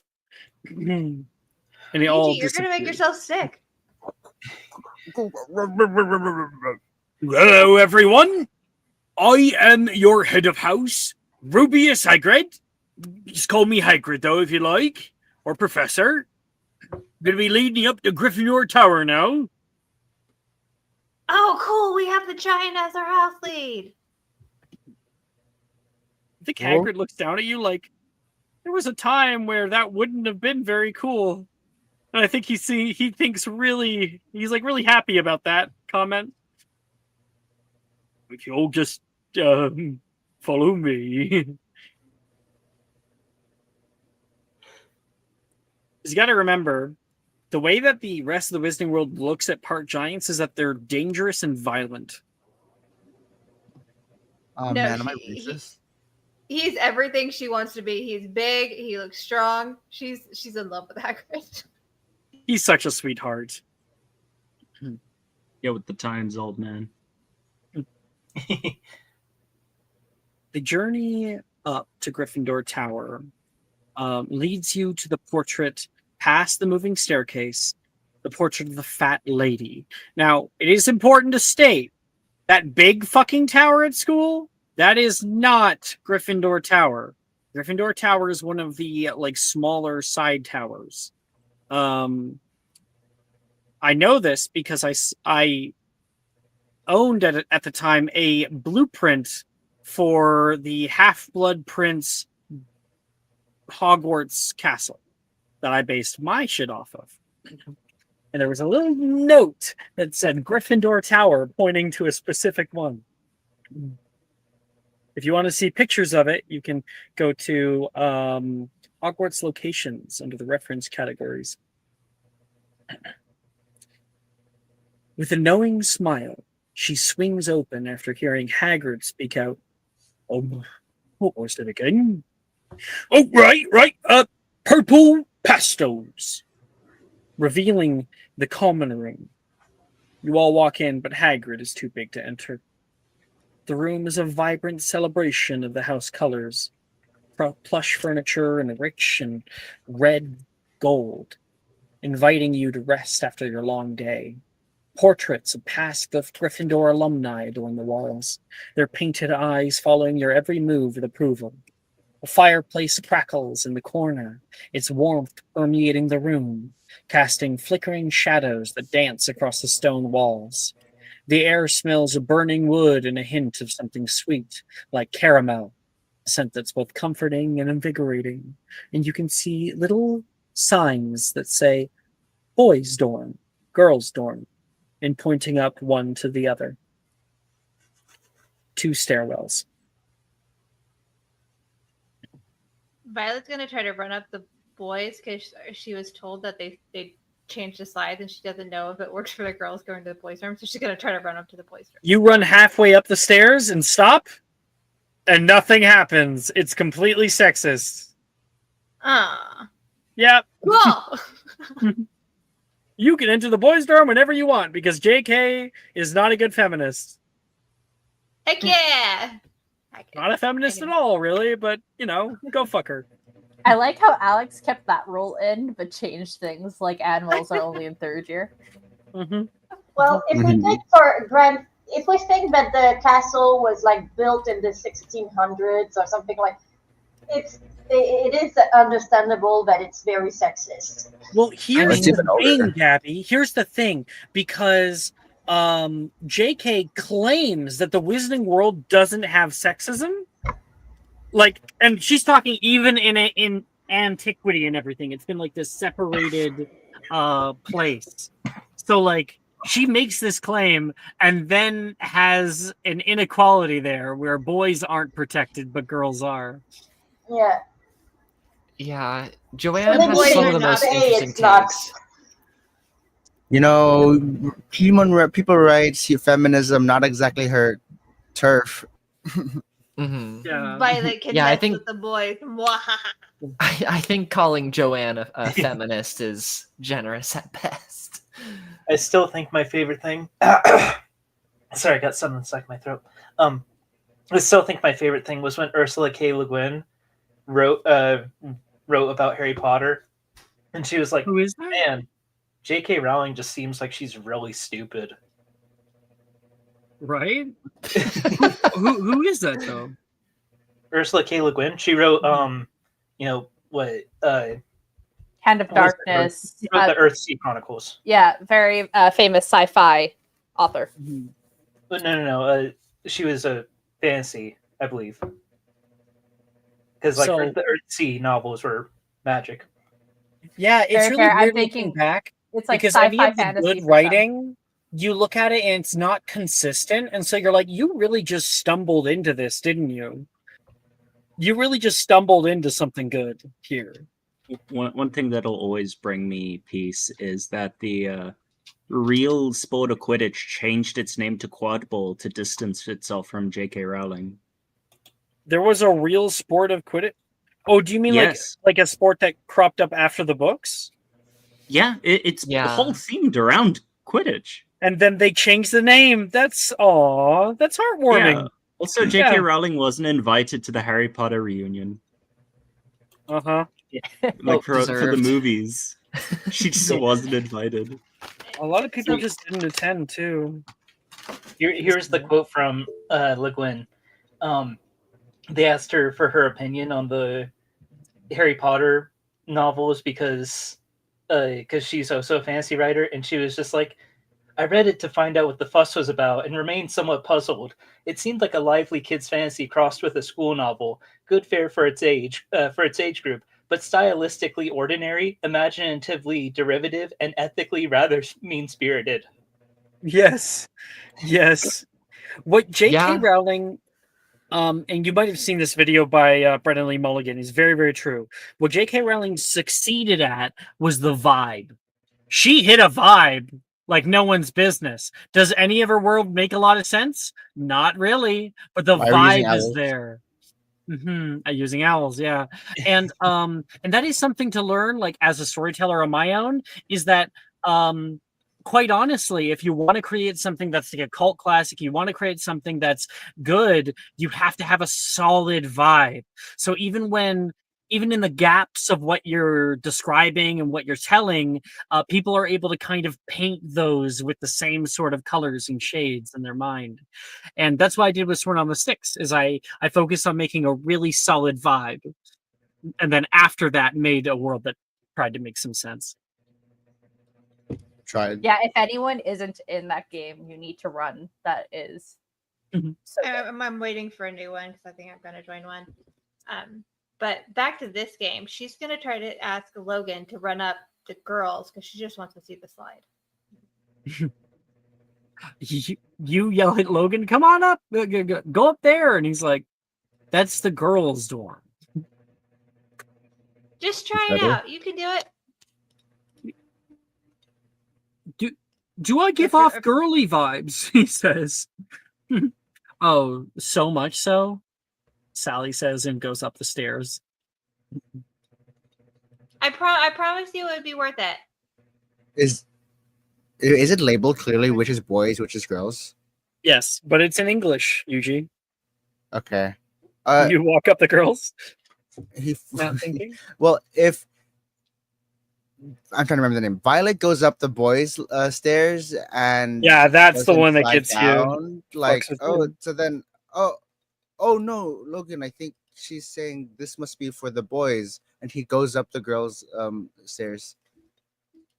And immediately, all the like fifth stair that you step onto, the stair flattens down, as does all the rest of them, into one solid slide. And you can hear "whoa" as Sam and Sally, who are at the top of the staircase, also fall down toward you. Whoa! And Violet's cackling as she gets back on the main floor. Sorry. I don't know what happened. I must have stepped on something. That would be me, Sally says. Oh, sorry. Are you okay? Oh my god. Whoa. Can we do that again? Sam says. Logan, your No. turn. Nate. Logan cracks his fingers and takes a running start at it. He gets about halfway up before sliding back down. Yuji stays at the bottom to sort of like try to catch himself up and like see if he can like help be a cushion so no one else gets stepped on. I am the one to You walk. catch Logan, and like Logan stops immediately. Okay. Blushes. Fine now. That is kind of fun. Anyone else want to go? Nate, your So turn. they go to bed. Darcy and Sadie say, and they go up. I am not doing that, Nate says. I'll He catch goes up you. the boys' stairs. As appealing as that seems, and he goes up the boys' stairs. She's gonna fist bump Logan and Yuji for being a team player and taking the slide. Logan has a big smile on his face. You guys rock. And then she's gonna go up to get to see her bags in the room and stuff. He sees your hand and is like almost flinching before he realizes, no, we're safe here, and hits you back. All right, good night, boys. Up to the dormitories. Each dormitory is similar in size and look. You find yourself in circular dormitories with 4-post beds set up.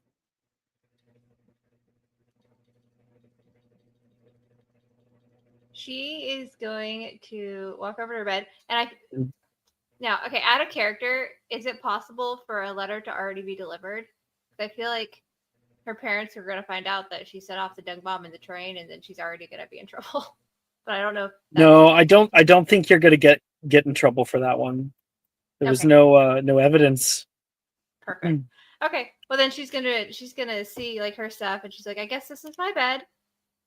And then she's gonna Sam, Sally, Sadie, Darcy, they all find their own places to rest. And what we'd like to do is, Violet, I want you to tell me one thing that you take out of your bag and decorate your place with.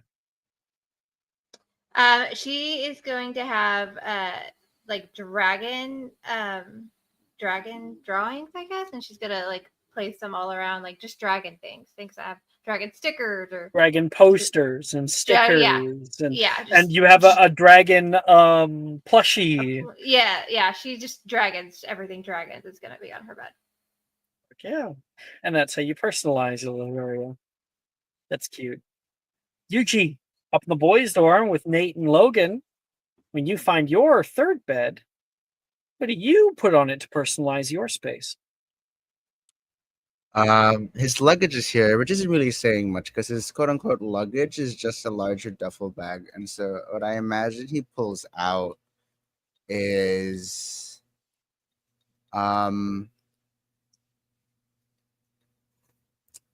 we're gonna take a book out of Karash's bag here. It's a blankie. It's smaller.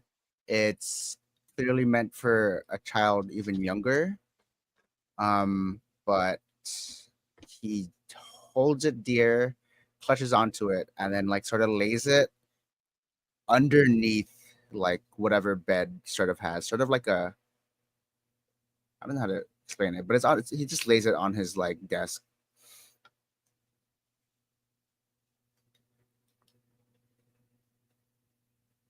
Sorry, I dissociated a little bit. What did you pull out? I pull out the Elder Wand. Totally. Uh-huh. It's just and what else? The Elder Wand, Harry Potter himself, and the 8th Horcrux. He pulls out a childhood blankie. I'm taking a book out of Karash's bag, and I think he clutches it and then like lays it onto a desk if there is one in the Gryffindor boys' dormitory. Not in Gryffindor, no. Right, yeah, this is in Ravenclaw. Yeah, he sort of just lays it on top of his bed, probably. All right. Simple. That's Yuji's. In Ravenclaw's, back at the table, if we go back a matter of minutes, when everyone else is getting up, Professor Flitwick shows up. Hello, everyone. I'm Professor Phineas Flitwick. I am the charms master here at Hogwarts and your head of house. I'll be leading you all up to Ravenclaw Tower together. Please, if you will, follow me.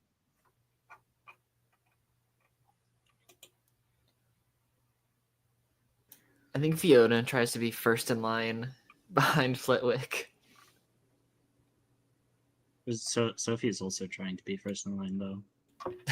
You guys fight over it for a second. An athletics check. Well, she'll see Fiona and just sort of like sigh and let Fiona stand first, and then she'll. No, roll the hit, please. My AC's pretty low. I once had a fight with Gemma where she physically fought someone, and I realized her strength is -1, and so whenever she hit, she dealt 0 damage because it's 1 plus strength. Can I do a dex check to like get there first?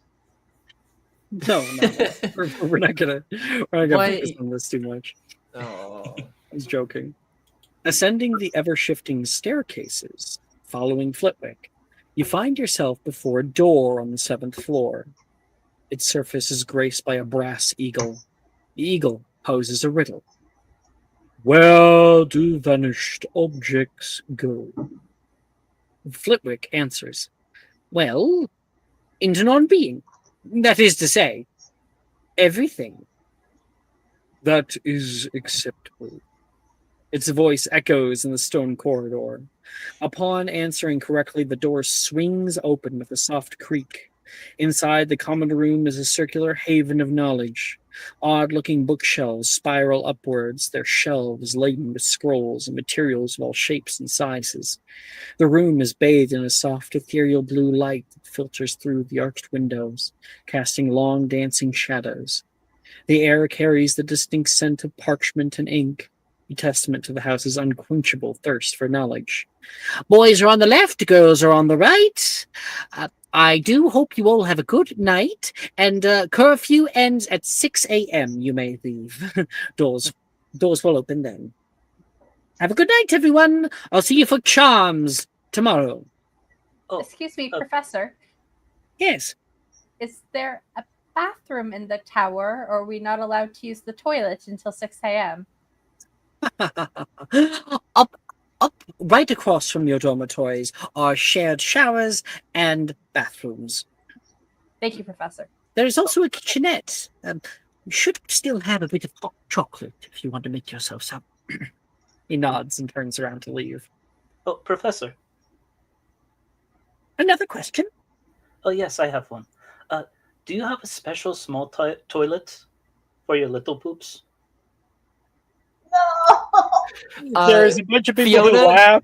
Yeah, never mind. I was gonna do something, but And he says, oh, no, not at all. Goblins don't poop. And he turns around and leaves, completely having lied to you. Vika is just like this. This leads to so many more questions. maybe Dave's looking around like, do we have anyone in charge of us, or are we just freeballing out here? You're freeballing. They left a bunch of children unsupervised. I mean, In your it's not like we common can go room. anywhere. You can't leave. You can't go anywhere. Yeah, I decide Not to with that that attitude. but my day is over and I walk upstairs. I think Fiona heads over to one of the nearest bookshelf, I think, and she's just gonna start browsing the titles. She can't help it. Oh my gosh, I Sophie's gonna just make hot realized chocolate. this. Ravenclaw's the biggest house, and there's only 2 boys. Because there's 5 girls. Girl squad. They junk on a Poe. They rock paper scissors for prefect. So really, all we need to do is get rid of the one NPC female Ravenclaw. There's What? more than One NPC female? There's a bunch of NPC female. Oh, Ravenclaws. sorry, 5. You weren't counting us. Yeah. The 5 of us plus the NPCs. So Are we 5, subletting this situation? 6, 7, 8, 9. There's 9 girl Ravenclaws. That is a very Good grief. crowded and huge more- dormitory. There's more Oh. female Ravenclaws than there is Slytherins. By Because- like 3 times more, yeah. Are there more female Ravenclaws than Hufflepuffs? House cup, house No, cup, no. house cup. Vika would also go check out the bookshelf. The first thing I do once I'm upstairs is that I check everywhere, like on the bed, under the pillow, under the bed, to check to make sure that there is no rabbit. There is no rabbit, Gabby. None at all. Ray Okay. checks everywhere, and she is 100% certain that there is no rabbit in this room. For now. So Sophie's gonna make hot chocolate for herself and whoever is not immediately going to sleep. And Vika was looking around the library. And Fiona. Mhm. Maeve is gonna go to the kitchenette to see about finding a bowl of water for Murphy. Murphy's like asleep. He's been snoring in your pack. Well, yeah, he's elderly. He might not last the school year. Oh, That's what I'm saying, guys. This is old. You wanted me to leave this geriatric dog by itself outside.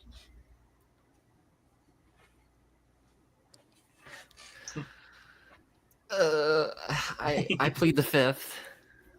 I feel like there's still so many other options than you specifically taking.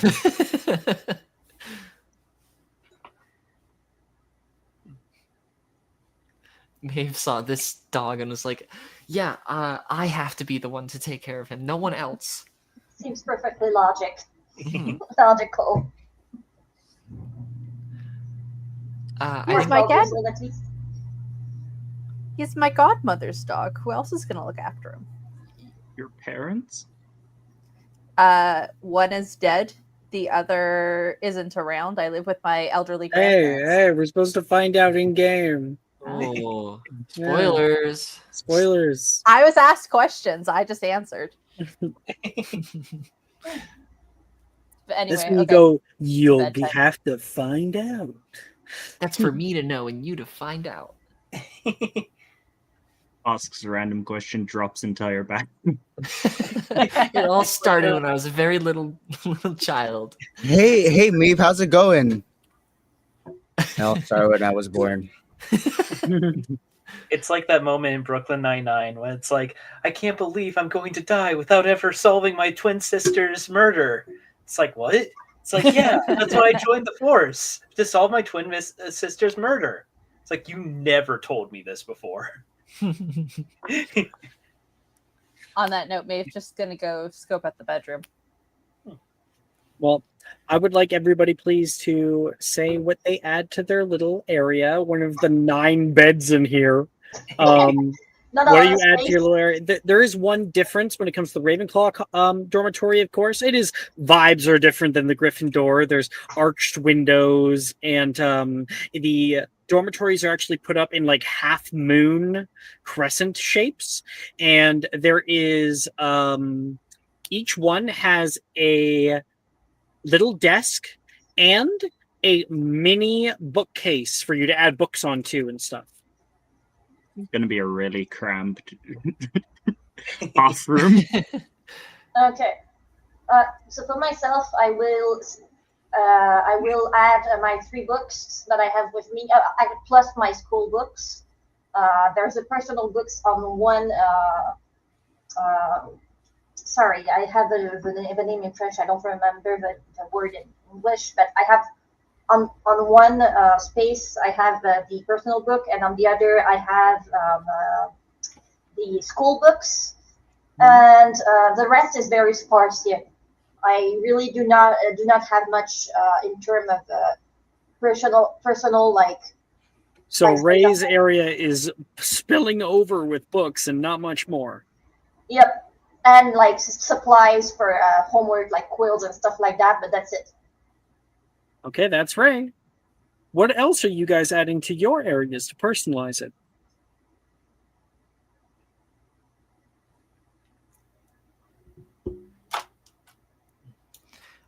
Fiona to her bookshelf adds an enormous photo album, like one of those huge like 3-inch binders that's filled with photos. She puts that on the bottom shelf, and then I think I would look at my thing, but the website is down. What was the other thing? Like a full series of like English to insert language here, like dictionaries, of like different languages, like basically every widely spoken language that she could think of. You find one to Russian and you're like, huh, maybe I'll have to. She puts like the Russian one on the very far left, or whatever the one is closest to the bed. All right, that's Fiona. That would definitely Maeve, come in handy. Sophie, Vika. Yeah, that would definitely come in handy because I feel like on Vika's bookshelf, some of the books that she puts on there are books that her parents let her take with her to school.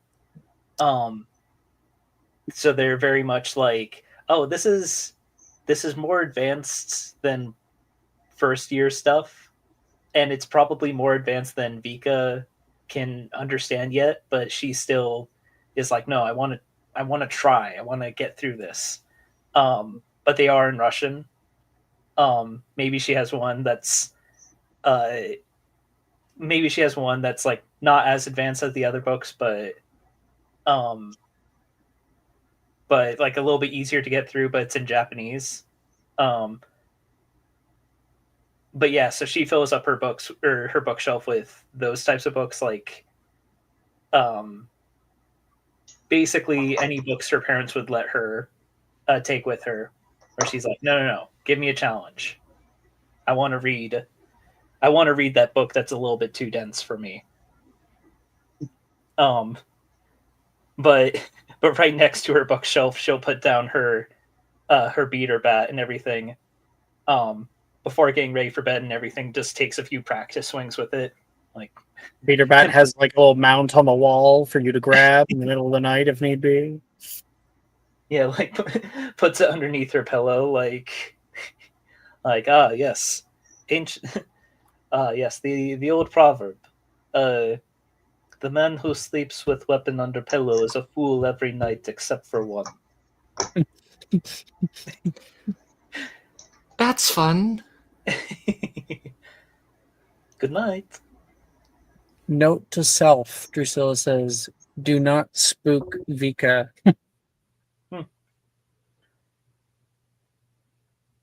Yes, that would be unwise.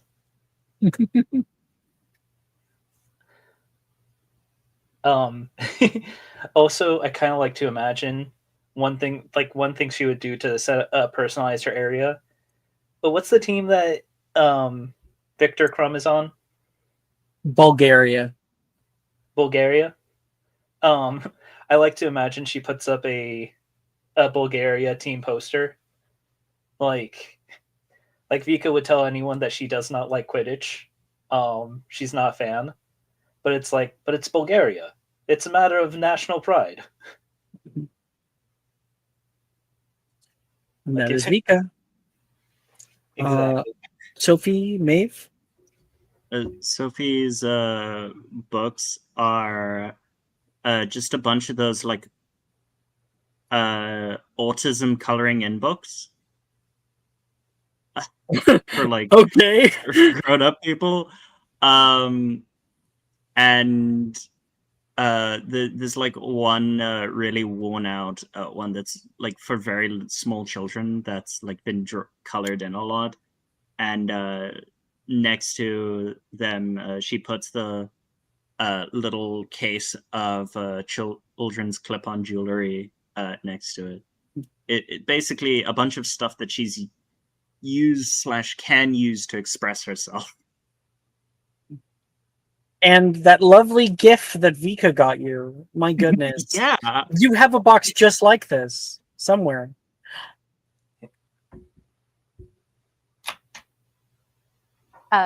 Maeve's, one of her many trunks is just full of books. So she just tries to shove as many books as possible into this tiny bookshelf and is muttering to herself, you think they give Ravenclaws more than one? Maybe you get like more bookshelves as you go up in years. We have a whole library downstairs. Yeah, but the library doesn't hold all of the books that we'll need. I'm sure we might need to special Also, order them or for something. public use. Like, How there's many some books that did you go on- bring, mate? Oh. Wow. Ooh. Well, it's not like I'll have access to the library or bookshops back home. And I'm sure the librarian is warned against giving certain books to first years. I mean, as long as they're not from the restricted section, I'm sure they're fine. I just like to say that during all this, Ray has already gone to sleep and has started snoring like loudly. Ooh, Maeve, can I borrow this one? I turn to look. Which one is it? I think Vika grabbed just like a one that seems a little bit denser, like one of the thicker books off your bookshelf. No problem. You won't forget it's mine because it has a little library stamp in the cover, and you open it to see a little stamp that says Maeve's Library. Oh, I thought it was gonna be like property of the Fish Creek Library. No. She has all of her books have her own library stamp. Of course. Do we But do we yours need is to mine stamp? after all. Do we need to stamp to check them out?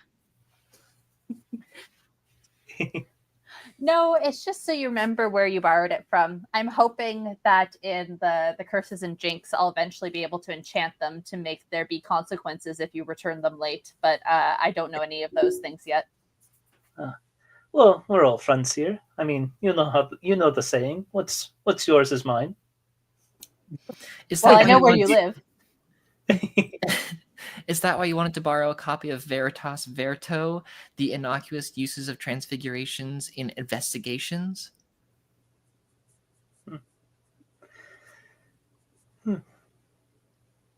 Oh, Yeah. Just some light reading before bed.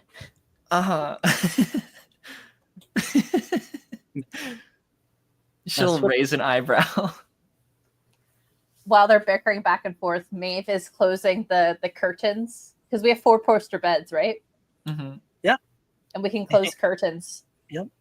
Perfect. Okay, so I do that and I put my backpack inside. All right.